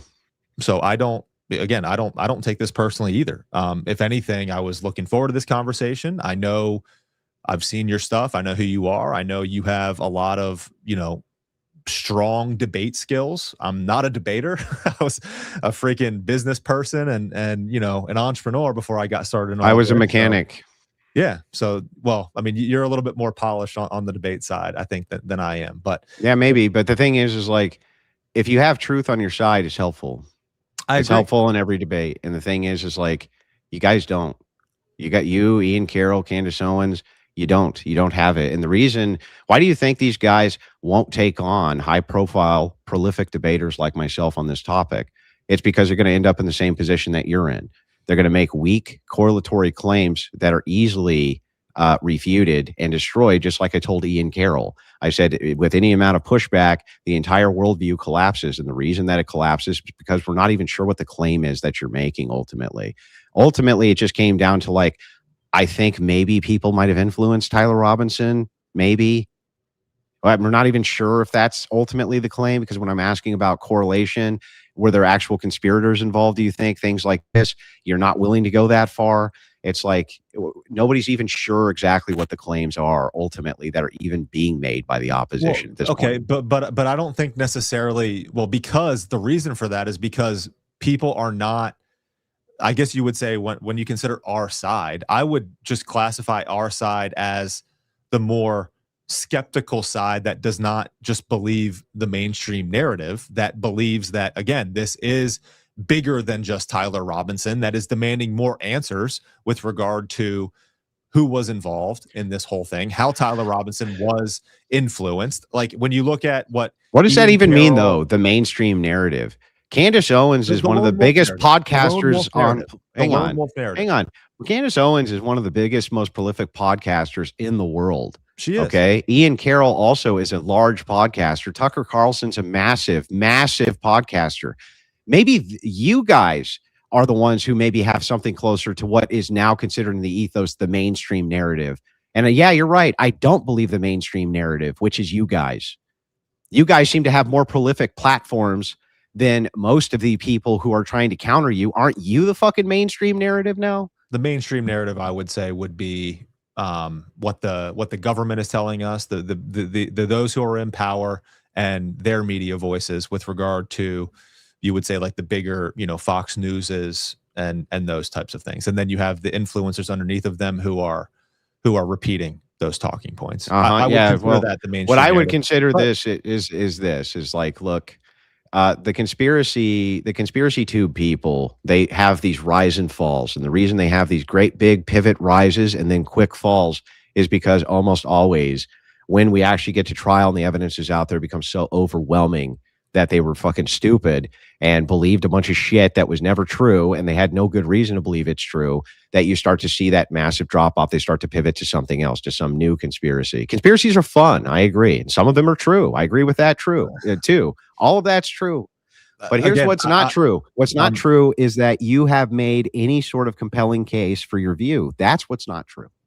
But my stance is not that I have something, that I have some conclusive piece of evidence that proves any particular conclusion. My main issue is the close-mindedness that so many people have around this case, that any argument that you make that might suggest that this is bigger than Tyler Robinson, or that foreign actors or operatives may have been involved. We had a literal, the U.S. Congresswoman, it's not Lauren Boebert, it's yeah, but the Paulina state doesn't dispute this. Just let me finish. Who came out and said that these leftist groups have ties to China, that the Armed Queers SLC has ties to China. Sure. Okay. We have circumstantial evidence that has been submitted, which points to obviously Israel having a motive in this. We know that covert influence is something that these governments do carry out. I'm not saying these are loose factoids, man. My argument is simply I'm not willing to close myself off from being open-minded to try to understand the full and big picture on this so that we can understand the truth about what happened to Charlie Kirk. Well, don't be so open-minded. I'm not making any definitive claim as to see what I mean. You can't. So I think that's a hard standard to have with regard to this. And I feel like that is what you're making with regard to, well, this is what the state says, this is what the evidence says. But I am making a hard claim that this is what the state says and this is what the evidence says. You're a disagreeable guy. You are not going to just do what people tell you to do. I totally get that. Given everything, I'm a very agreeable guy. And those examples that I used, COVID, the Thomas Crooks potential assassination of President Trump, the lab leak theory, all of these things that we've been through where have nothing to do with this. They have evidence, but they bury it so that we don't know. Like, this is a very common thing that has now become the norm for how the government treats us. So no, I don't trust them. And I feel like that is to say that that's not on the side of truth. It's just an appeal to emotion. Bad faith. These are all just appeals to emotion. That's what's bad faith. And let me point this out to you as well. The correlates. Well, you disagree that you're appealing to emotion. You're appealing to emotion. You're not appealing to the facts of this case. You're appealing to how the government made you feel. It kept me on the right side of history during COVID. Like, again, the pattern recognition and the instincts and the seeing things as they play out, and the observation of dishonesty and lies here and there are. You're a very intuitive man. Just imagine the fact that there's a potentiality for mandatory vaccine mandates and that you have to wear masks everywhere. And it raised a red flag with you. You're a very intuitive guy. Man, I'm glad that. I'm glad that you picked up on the very subtle signs. Did you believe what was going on with COVID? Did you believe the evidence that the COVID vaccine was effective when it first came out? Well, no. I have all sorts of issues with the vaccine effectiveness at all, but especially an mRNA vaccine, I'm very, very, very skeptical about. So no, I mean, I didn't take, well, if you're asking, like, I didn't take the vax. Did you take it? No, I didn't. Yeah. Well, the thing is like, again, even though 93% of our nation's doctors and pediatricians said that it was safe and effective. Like, yeah, but do you see how it's the case though, that like, when you say, oh, my intuition kept me on the right side of history there, it's like, okay, great. Your intuition was that when the state's trying to mandate mass, arresting people from going outside, shutting down all of their businesses, it's like, yeah, I think the red flags were there. You know, I'm not going to immediately appeal to your intuition because you saw what hundreds of millions of people saw, okay? Because it was obvious. So the thing is like, when you make these appeals to your intuition, how you feel about stuff, it's fucking irrelevant to me. I'm here for the facts. It's like Dragnet, baby. Where are the facts? What are the facts? Just the facts, ma'am. That's it. Well, that's from Dragnet. I'm not calling you ma'am. I'm just saying that's it. Where's the facts? Give me the facts. Are you not concerned that the government and the state buries the facts from us for our own good? Because it depends on the circumstance. Sometimes in the circumstance, the state should bury some of the evidence from the public, depending on what it is. That's why we have forms of classification, and that's generally pretty good. However, there are sometimes where under certain administrations, like the Biden administration, is a really bad idea to do. But you're also targeting one of the most transparent administrations we've ever had, which is the Trump administration, one of the most transparent, especially in comparison to previous Democrat administrations. He's one of the best. Okay. And he did try to bring in people to clean up house who were external from the FBI, things like this, like Dan Bongino and others. He's tried at least to give us some form of transparency. In this case here, remember too, that Charlie Kirk was Donald Trump's friend, perhaps one of his best friends. And he just kind of like, you people kind of like shrug that off like, oh, Donald Trump just, I guess, doesn't have much of an interest in this. It's like, no, he did have an interest in this. It was a close friend of his. Okay. And they feel like they got their man. And they have pretty compelling evidence that they did, and you don't have any compelling evidence that they don't. And that's the whole problem with this. I would say that from what I have heard and understand is that JD Vance has been pretty adamant about pushing the Charlie Kirk investigation and ensuring that all of the leads are pursued with regard to it. Yeah, how though? Is he just saying don't pursue leads we don't need because we've already established the facts, the baseline of the case, and we're not going to go on endless rabbit trail hunts for things that are unnecessary because a bunch of fucking nutcases online tell us we should? I don't think have the facts. But I'm not making that argument, and I don't think that we should. I don't think we should look at bad evidence or things that are untrue. I'm not. Well, you're willing to look at no evidence and postulate off of it. Look, when it comes down to it, I think the backing that I have here is Joe Kent saying that there was legitimate evidence that they decided not to pursue, that they ignored. And law enforcement officials do that all the time. They think that there's other leads or other things that maybe should have been followed up on that weren't. That doesn't make them right, right? I completely understand that that's wrong all of the time. Yeah, of course. Okay. Of course, people get things wrong all the time. But also, when you have really compelling evidence, it's easy to get things right as well. Even if you get small details wrong, you can get the larger details for the impact correct. What you guys seem to want to do is go after very trivial facts, like little factoids, and tie them together as though they make your case for you.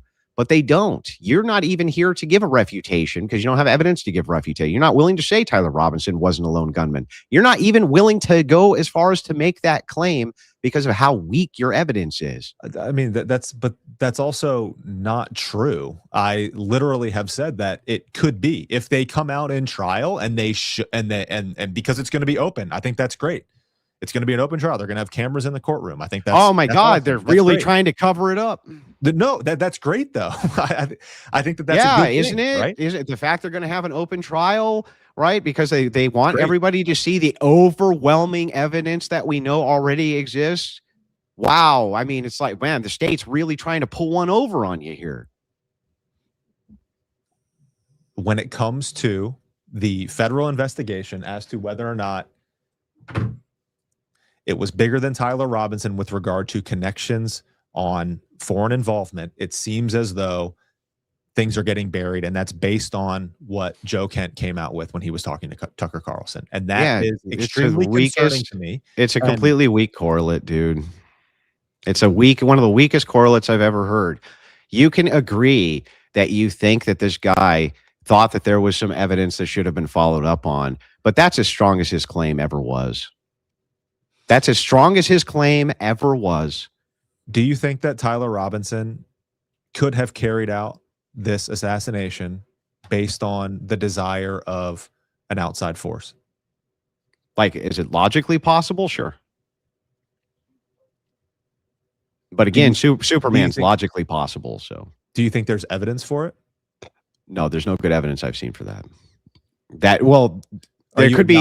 I think that there could be evidence. There could be evidence that this guy's worldview was influenced by various people he talked to and discussed with. And if that's what you mean by a correlate of working together or something, if what you mean by that is that his worldview was influenced by various people he talked to, then not only am I willing to concede that, but the state also concedes that. Like, worldviews don't just pop up out of thin air. But if your claim is stronger and you're saying that he was actually coordinating with conspirators in order to pull this off, that claim has no good evidence for it at all. And you have presented none for that. One of the most compelling arguments that I have heard with regard to the influence that I believe the FBI was specifically looking into with regard to Tyler Robinson was the potential of, and this was from an FBI whistleblower who said that it's very common for foreign actors or foreign operatives to use these online chat rooms or like kind of the deep online space to operate covert influence campaigns on certain target individuals. Sure. And this, I would say is I believe it actually is something that I would hope is being looked into. What Joe it looks like the said, FBI is looking into at least one of the groups you mentioned. the leftist group, right?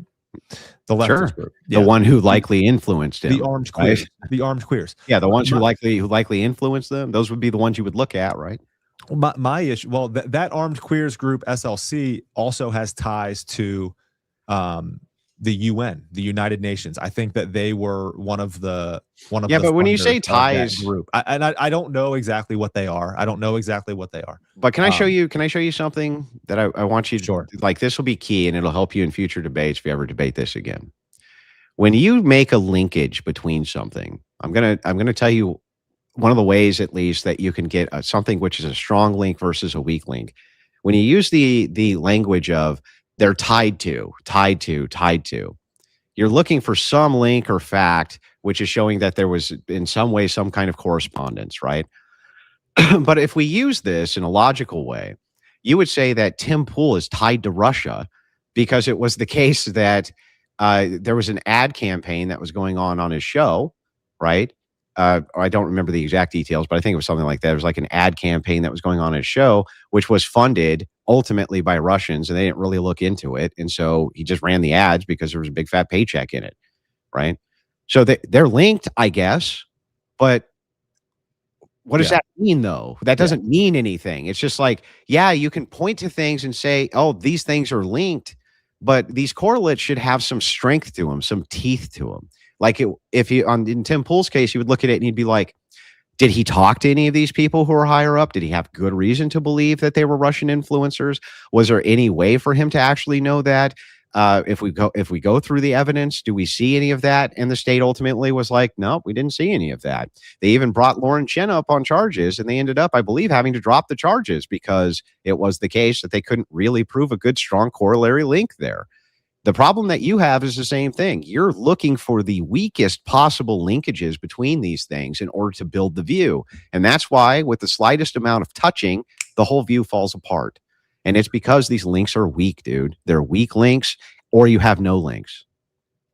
Yeah, I mean, I guess from a big picture standpoint, though, where I operate from is literally just from an open-minded perspective. Like, I'm not willing to close myself off from these different arguments and theories with regard to what happened to Charlie Kirk. And I think that who's asking you to? Well, I think that there are many people who have gone about doing this, especially with regard to, you would say, the Candace Owens investigation into Charlie Kirk. Like because they offer great reputations. The thing with Candace is that she's not necessarily making any conclusion when it comes to. She's making inferences. She's making inferences for sure, but it's based on information and leads that she is finding and putting out there. She's conducting. But that's where logic comes in. She's conducting an open source investigation. No, she's not. She's conducting. Yes, she is. No, she's not. She's conducting a sequence of inferences, which then it is the time for logicians to come in and rip them to pieces, because inferences are logical processes. Inference logic, right, is what she's trying to utilize. I'm looking at all of these kind of like correlated things, and I'm making inferences on those correlated things. I'm stating those inferences publicly, knowing that people will take them as being now factual statements, right? The problem is that all that does, because you're so weak, your evidence is for all of you guys is so weak, you'll always fall short of a claim because of that. So what you do is you utilize weak inferences in order to influence people's opinions. And then you just say, well, I'm just asking questions. Or it's the case that, well, what it is like, I'm just open to new information. And it's like, well, wait a second. I just gave you way better information than you gave me. I just gave you way better arguments than you gave me. Why aren't you open to those? Many of the things that Candace Owens has brought forth throughout her investigation, and she has not made the argument that she has been 100% right about everything. She's gone back and she's made corrections on things that have been incorrect, which many people don't give her credit for. However, what things have she been correct on? What? There are numerous pieces of evidence or leads that she has brought forth that certainly provide us to be skeptical of the lone wolf narrative with regard to Tyler Robinson. Sure. So one of those examples are the 2 Egyptian military planes that were in and around Provo the day of Charlie Kirk's assassination. They dropped military contractors into Provo. They did not leave on that same flight. These 2 military planes flew in and low around UVU, I think before or right after the assassination, which is highly abnormal. And that's not something that is normal behavior or activity for those specific Egyptian military planes. And I know that she's been getting a lot of crap for that, but she has not been debunked. And I'm not even making the claim that I know that I think Steven Crowder, who I know that you're friends with regard to, I think Kane Koa the Great, I think said that he came out and found that like 66% or like 60% of the instances didn't line up with Erica Kirk or Turning Point USA on the Egyptian planes, like following them around. I'm not touching that one. Okay, so let's get into that argument. Hang on, I understand. Egyptian planes that were in Provo. Then let's get into it. At the day of the assassination. What time was that? I don't know the exact times. I don't know them off the top of my head, but I could probably find the source find of them, information, because she had a massive timeline error there. The central part to her claim was that an Egyptian plane took off from Provo, Utah shortly after the shooting, but aviation data experts noted she misread the UTC timestamps as local Utah time. The plane had actually departed 5 hours before the incident occurred. She fucking lied. Well, she may not have lied, but she got her facts completely wrong there. Why would you use that as evidence of facts that she brought forward, which were compelling, when they weren't compelling at all? And because the second they were investigated, they fell apart. This is but that's a perfect example of you guys, or your side, taking a small error with regard to what Candace reported, but forgetting about the whole overall point. She admitted she got the time wrong. She admitted that she got the time wrong and that she was reading the UTC time or whatever mistake she made. The overall point is that plane landed in Provo, Utah the week prior to Charlie being assassinated. It dropped off military contractors in Provo, Utah, that then did not leave on that same plane. Yeah, so and you mean hang on. This is the same theory. That's the whole point. Isn't this the same theory where a tipster bogusly called in and told her a plane was heading towards her attorney's office? She said that was a major lead. That tip that she received was with regard to the hangar in Wilmington, Delaware. And it was bogus, wasn't it? I don't think that it was bogus. Why do you think that it was bogus? Because at least according to the information that I've read on this, the bogus tip was linking the plane to her own lawyer's office, which she initially presented that, I believe, as a major lead. And that just wasn't true, right? Just wasn't factual. Her lawyer's office in the case with Emmanuel Macron is in the One Rodney Square building. Again, this does not debunk the argument of what is the argument? What is the argument? The argument is specifically that this Egyptian plane took off from Provo, Utah. Okay. Before or after the assassination doesn't matter. The time of it does not matter. What does that prove? This is the whole picture of what occurred here.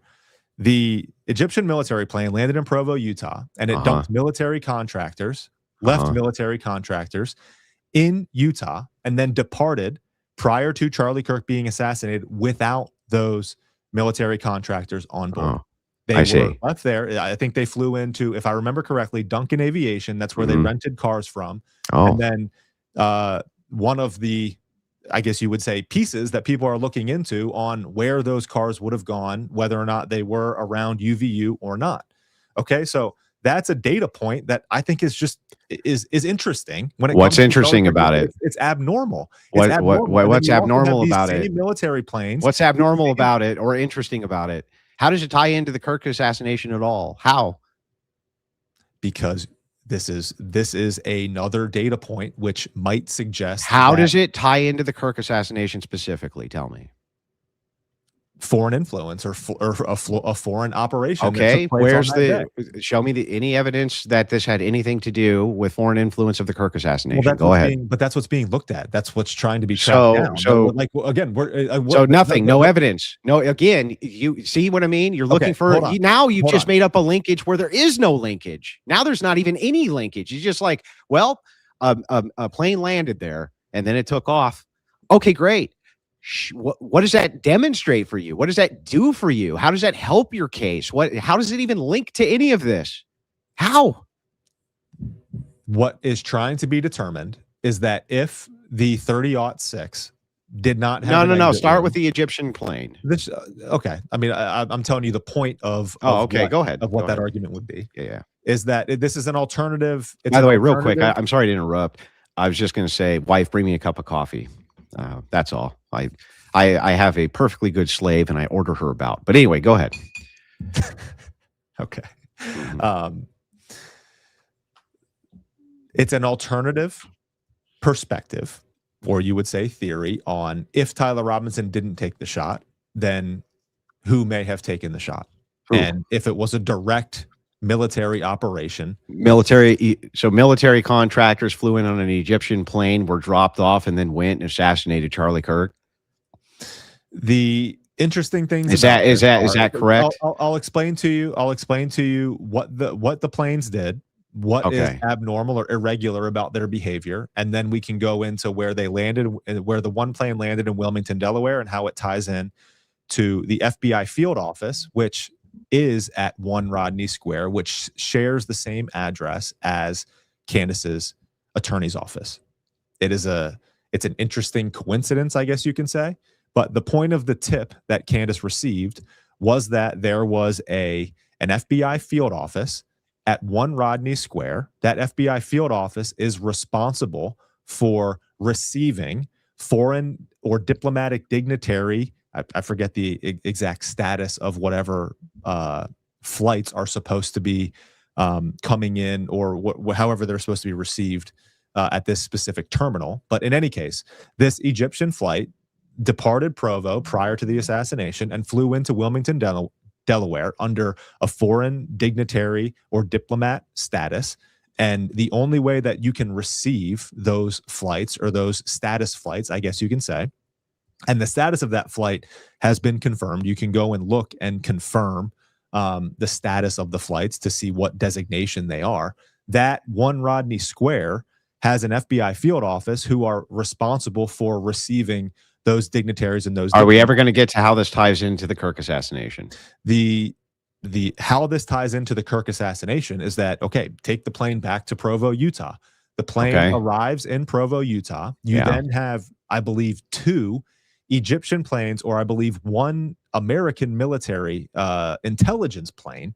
I need to get clear. I think there were 2 Egyptian planes and then 1 other additional American surveillance military plane that landed, that were in Provo, Utah prior to the Kirk assassination. One of them left military contractors there, did not leave with them. They left them in Provo, How Utah. Does this tie into the Kirk assassination? I am getting there. How long is it going to take you, man? Like probably another minute.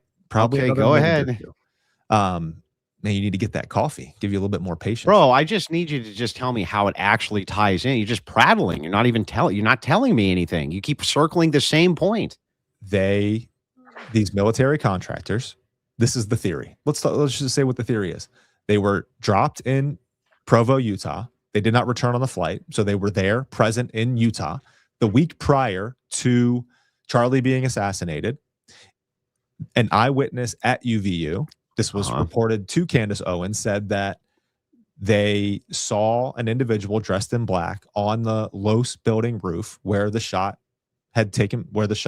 allegedly came from. We're looking at, obviously, the event, but that comes from an eyewitness at UVU. And an anonymous source. An anonymous source. Yeah. So the correspondence from an anonymous source to Candace Owens is linking together that an Egyptian plane dropped off assassins who then went and killed Charlie Kirk. Do you have any evidence whatsoever that links anything that had to do with this plane or these assassins to the assassination of Charlie Kirk? Any? I mean, any. I just explained to you the irregularities of the Egyptian. That's not flight evidence that of dropped anything. Military contractors. That doesn't. What this serves is an alternative. It's an alternative theory and scenario that if the 30-06 did not leave an exit wound, and that the gun, in fact, that was used was not in fact used, and Tyler Robinson did not take the shot, then it would be this would be an alternative scenario that may or may not have taken place. I mean, I see. Ultimately, that's all. Can we agree that you have no evidence for that, though? If there was a military operation, yeah, but can we agree that you have no evidence that have been found? Can you agree with me that you have no evidence for that?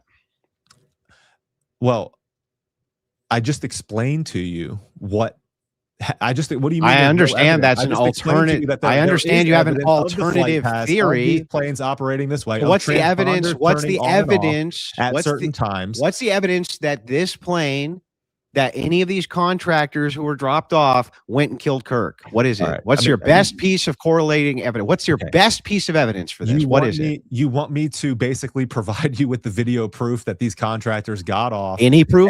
And walked to any proof? And were there and involved? Any proof?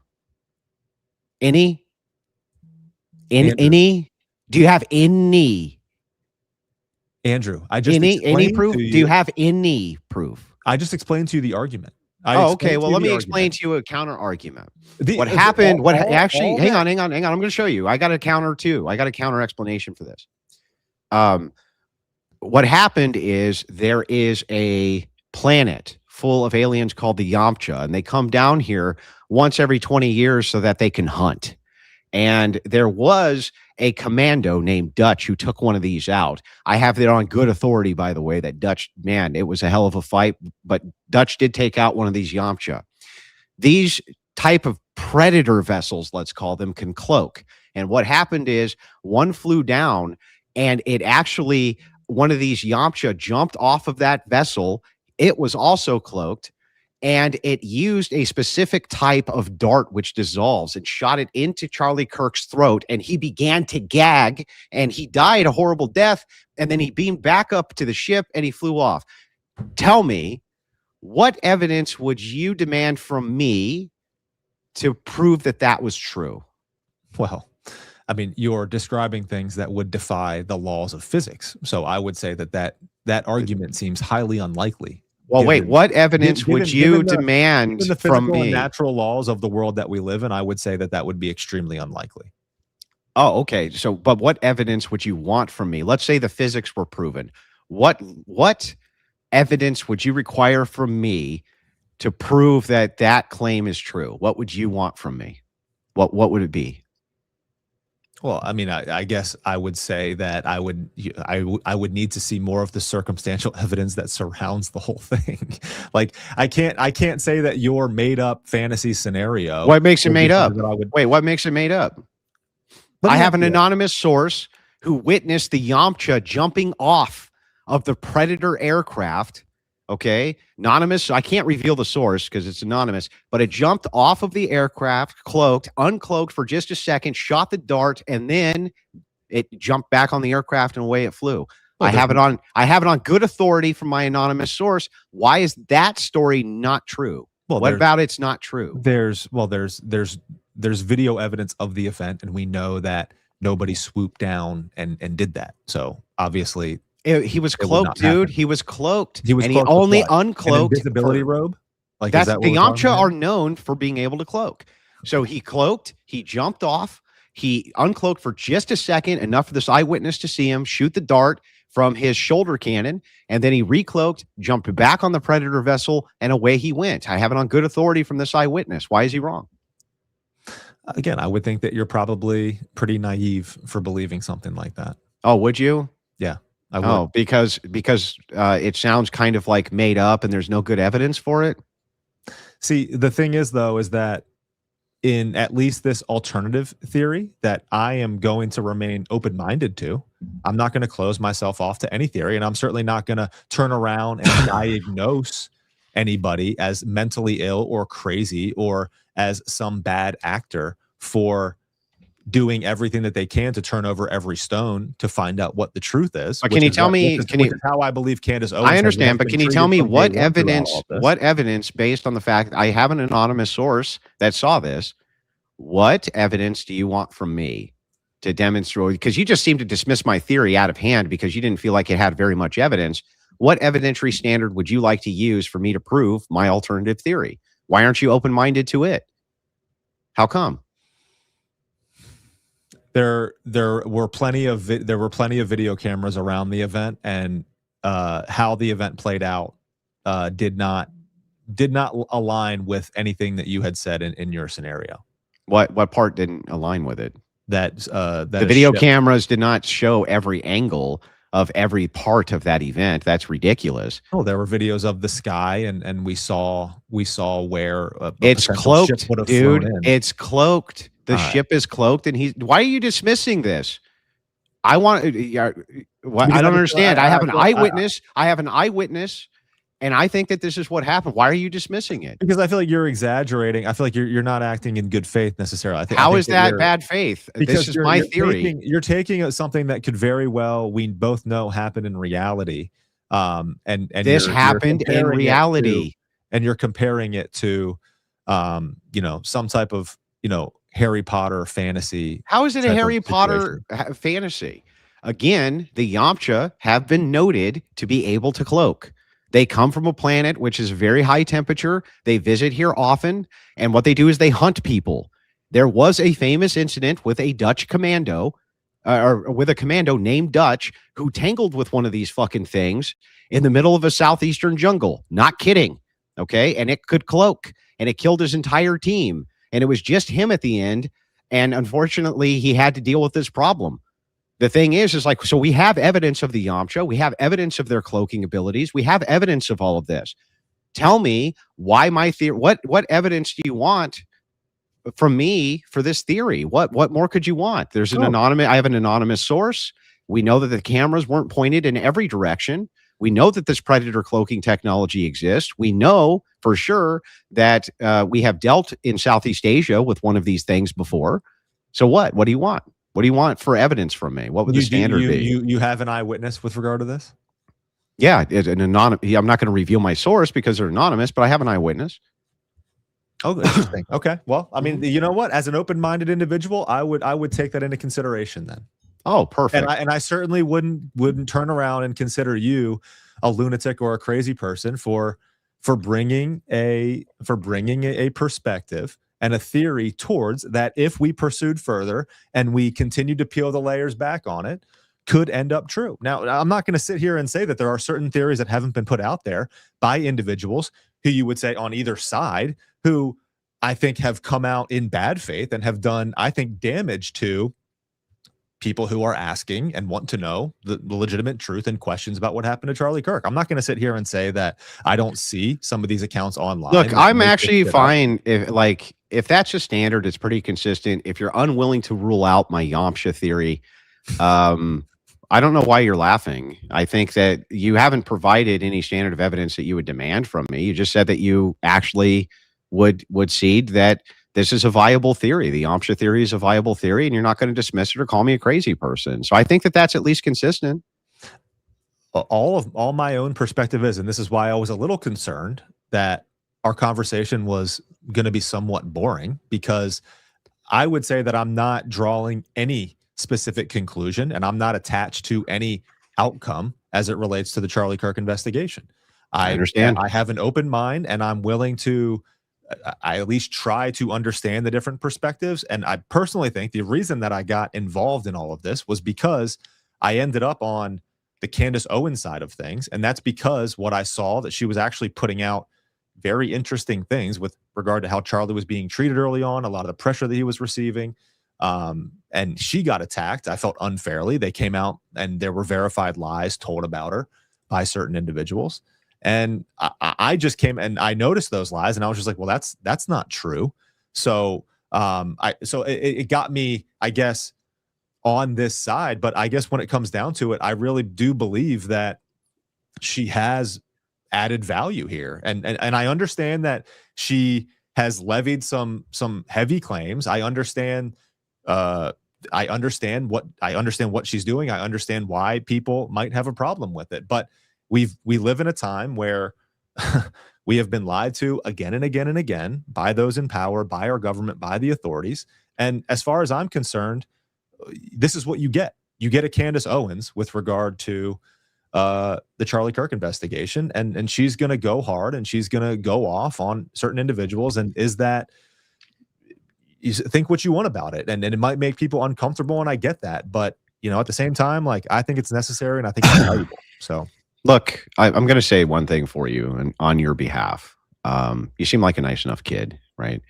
And you're willing to have your worldview challenged, and that alone takes balls. It does. I'm laughing because you're saying that I'm a kid. How old do you think I am? Maybe like 34, 36. Yeah, 30. Yeah, I'm 37, so that's not. Yeah. That's not. I guess I have 5 kids with one on the way, so I don't. My old man used to always say that post 40, you can call anybody a kid and get away with it. There you go. All right, yeah. I'll take it. So the thing is like, it takes guts to at least defend the position, and so I'm going to give credit where credit's due. You're willing to at least have some of the most adamant opposition who is good and skilled at putting out their worldview on so that you can have debates with them about this. That in and of itself is deserving of respect. But I just want to point out that you're one of the few on your side who will do that, and that there's a reason for that. And the reason is because these correlate claims, when they're in front of large audiences and they're pressed against, they fall apart, man. And so I would just want you to take one thing away from this conversation, right? Just one thing. It's good to have an open mind, right? But don't let it be so open that your brain falls out, okay? Like, you do have to make sure always that you have good evidentiary standards for the things that you claim, because you want to have integrity as a journalist, right? That's what you're doing, is you're doing like your own form of journalism. So, just like, have integrity with that. And that's missing from new media. It was missing from old media. And I hope to see a reemergence in new media. It's like, a lot of this shit is just fucking bullshit. And the second it's pressed against, we find that there's just nothing supporting it. It's just a house of sand. It's a glass window. You throw a rock and it breaks quick. So, that's the one thing I want you to take away from this. I don't hate you. I don't have any issues with you. I have nothing but goodwill. I hope you make $1 billion and get a zillion subscribers. But, just be fair on this, and don't let yourself get sucked into the trivialities of correlates that make no sense and arguments that aren't logical, or you'll find yourself very quickly on the other end of absolute destruction by a person like me, because we do that. Some of us do. Like, that's all I do. That's all I think about is arguments all day long. I think about the logic of a thing. I think about why they think this way. Why is it that when we move from A, we get to Z? Why is it we shouldn't use fallacious argumentation or fallacious thinking? That's all I think about every day, all day long. So it's like, if you do that, if you focus on doing that, man, you'll be unstoppable. That's all I'm saying to you. Yeah, I mean, and look, I appreciate you saying that, and I also, appreciate having the difficult and hard conversations. I think that it's absolutely necessary. I guess where I don't necessarily agree with you is that I don't believe that what has been presented, or the questions as it relates to, I think the best way to say it is this being bigger than Tyler Robinson. I don't think that they just simply fall apart. I think that there are legitimate questions that we need answered here. And I guess that I just want to, ultimately what I'm trying to be a part of is I am trying to be a part of the pressure campaign against the authorities, doing the little bit that I can do with the platform that I have to ensure that the public is being told the full truth about what happened to Charlie Kirk. What if you did this as an experiment going forward? Maybe I can put a challenge to you instead. Anytime you postulate any theory or any evidence, run it the opposite way. Run it through your own, like an oppositional filter, right? And give the most charitable possible respect to the opposition before you make a decision or make your mind up. For instance, when we're talking about correlates, let me give you an example of this. I do it a lot with regard. There is currently more evidence that Candace Owens is linked to Israel than there is Tyler Robinson is.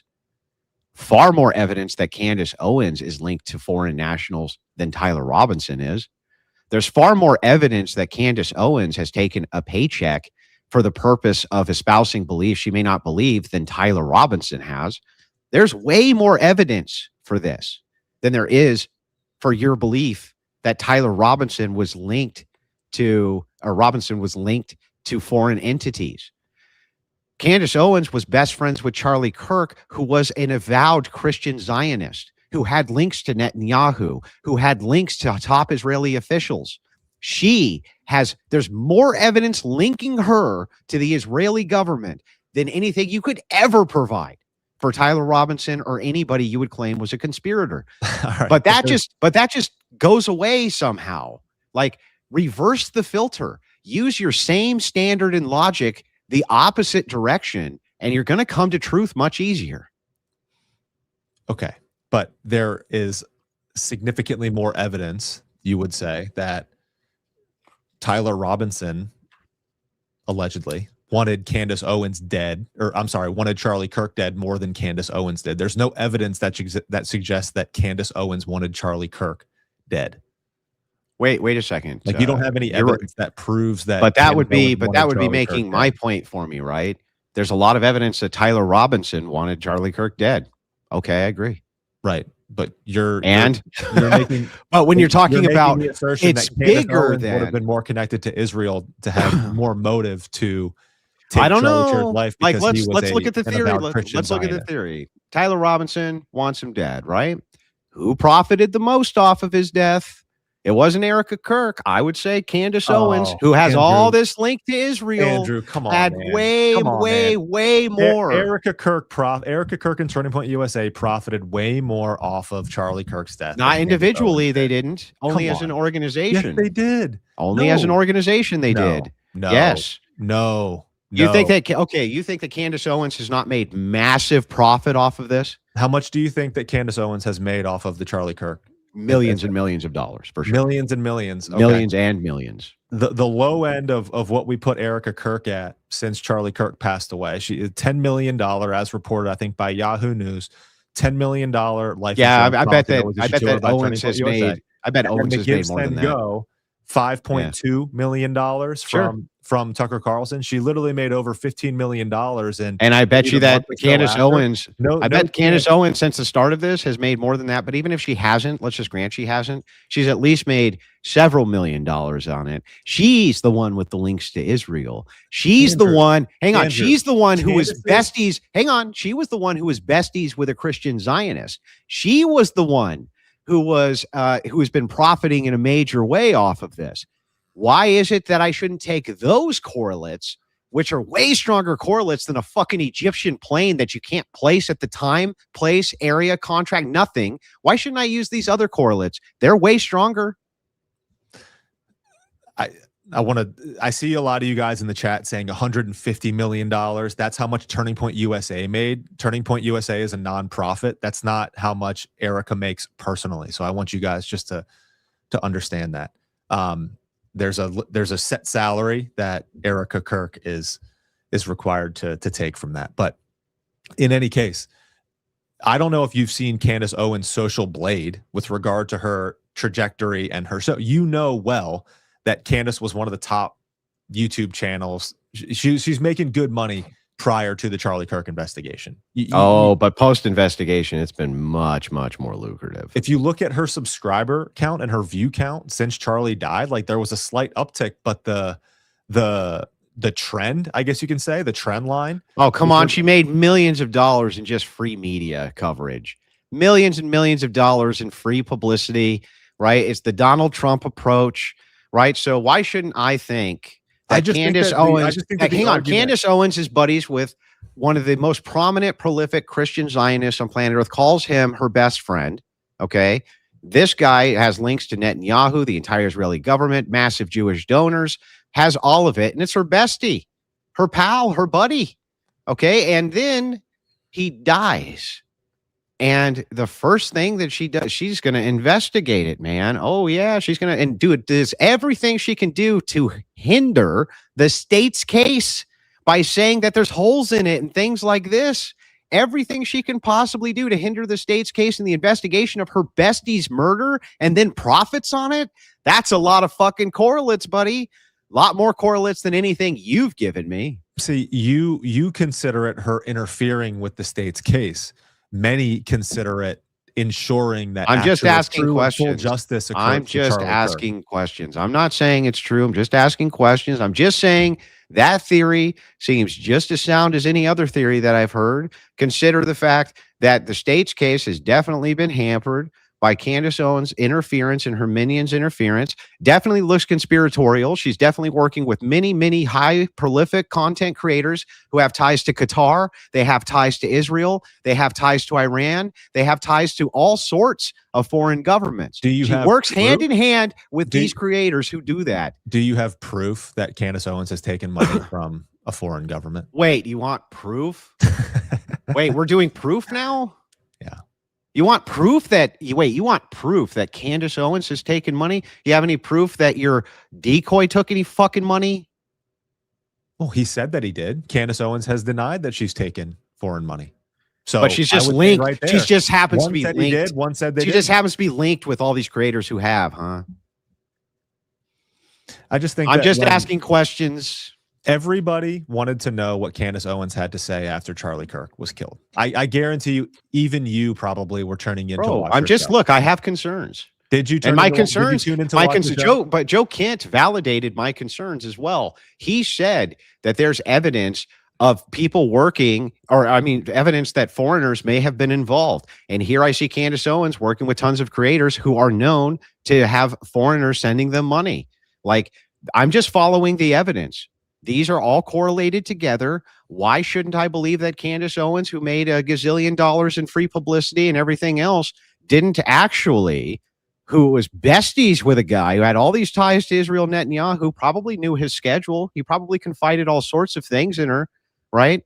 It seems to me like there could be some incentives there that you might want to follow up on. Yeah, very strange to me that you are very silent about these correlates. Andrew, bring it out. If that's your perspective, dude, I'm a subscriber of the Crucible. Put it all out there. I'll be happy to tune in to listen to your arguments. What do you mean? I'm not making. I got you, man. I'm not making arguments. I'm just telling you my concerns. I don't have proof. I'm just telling you my concerns. I'm concerned. I'm just asking questions. I see all these links, and like people are so close-minded, they refuse to investigate any of these links, and it just drives me crazy. I'm like, man, I wish we could really dive into some of these links because I have a lot of concerns, especially after what Joe Kent said about foreigners possibly being involved. And I see her linked up with all of these content creators who have ties to foreigners, including Charlie Kirk. It's like, I don't know what to do, man. I've got a lot of concerns. But I guess the argument back to you is that that scenario is very easily debunked. That's right, because there's no proof for it, fucker. The same way there's no proof for yours. And you better learn that real quick, because otherwise you're going to get buried. You're going to get buried. An alibi that does not put her on the scene. Oh, she doesn't need to be on the scene in order to influence. Remember, the shooter's working with a big network, man. There's a network of conspirators involved here, and she has ties to every player. She has ties to Charlie Kirk, Tucker Carlson, Steven Crowder, the Daily Wire. She has ties to every mainstream organization, every Jewish donor. She has ties to all of that. You don't fucking care. Well, I guess you don't seem to fucking care. And it's I'm like, glad. From my perspective, I think, why? Because you don't find that proof compelling. But when I ask for the same standard the other direction, you find your own proof compelling, which is none. I'm Andrew, I'm happy that you are now open-minded and that you are willing to consider something outside of what the state is telling you with regard to Tyler Robinson. I'm happy for you. I'm happy for you that it sounds like I've made an impression on you. You did. That you are now able to have a more open mind than you entered this conversation with. All right. I consider that a win for me. You did, man. You opened up my mind and I have seen the light. But anyway, I appreciate the conversation. I will let you get about your way. Unless you have other points of contention that you'd like to bring up, I'm still happy. It's your time. I'm still happy to go through whatever you would like to go through. No, man. I unfortunately, I would like to continue talking, but I do have to go. I would.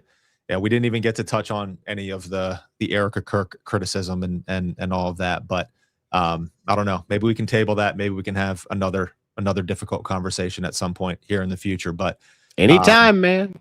All right, man. Well, hey, thanks for coming on. Again, it was a, call it heated back and forth, a conflicting back and forth, but I appreciate it. I appreciate you taking the time, and we'll see if we can cross paths here again soon. All right. I appreciate it. You have a good day. All right, Andrew. You too. Bye. Okay, guys. I see all of you guys in the chat. There's a lot of messages here. There's a lot of super chats. I gotta go though. I really gotta go. I really have to get to. I got to get my boys and my kids to their stuff tonight. So, in any case, look. I guess a very 1 minute quick recap here for you. I think that there's obviously some sticking points that I just don't know if Andrew and I are gonna come to an agreement on. I guess what it all comes down to it. Where I'm at is I'm not willing to necessarily make or jump to any specific conclusion. I'm certainly more skeptical, it seems, about the narrative that we're being told, or what the evidence I feel like that the state has provided us with or not provided us with. I'm in a spot of skepticism and like I told Andrew many times, open-mindedness when it comes to this. My argument back to him would be that he's not necessarily open-minded. He would be relatively closed-minded when it comes to what the state is being told. He referred to what the state has as evidence and what the state is telling us multiple times.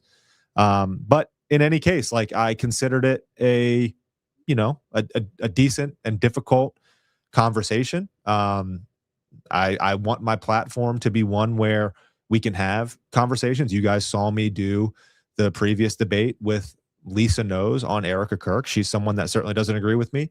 Andrew certainly doesn't agree with me with regard to this topic right here. So it's all good. We continue to have these conversations, free flow exchange of ideas.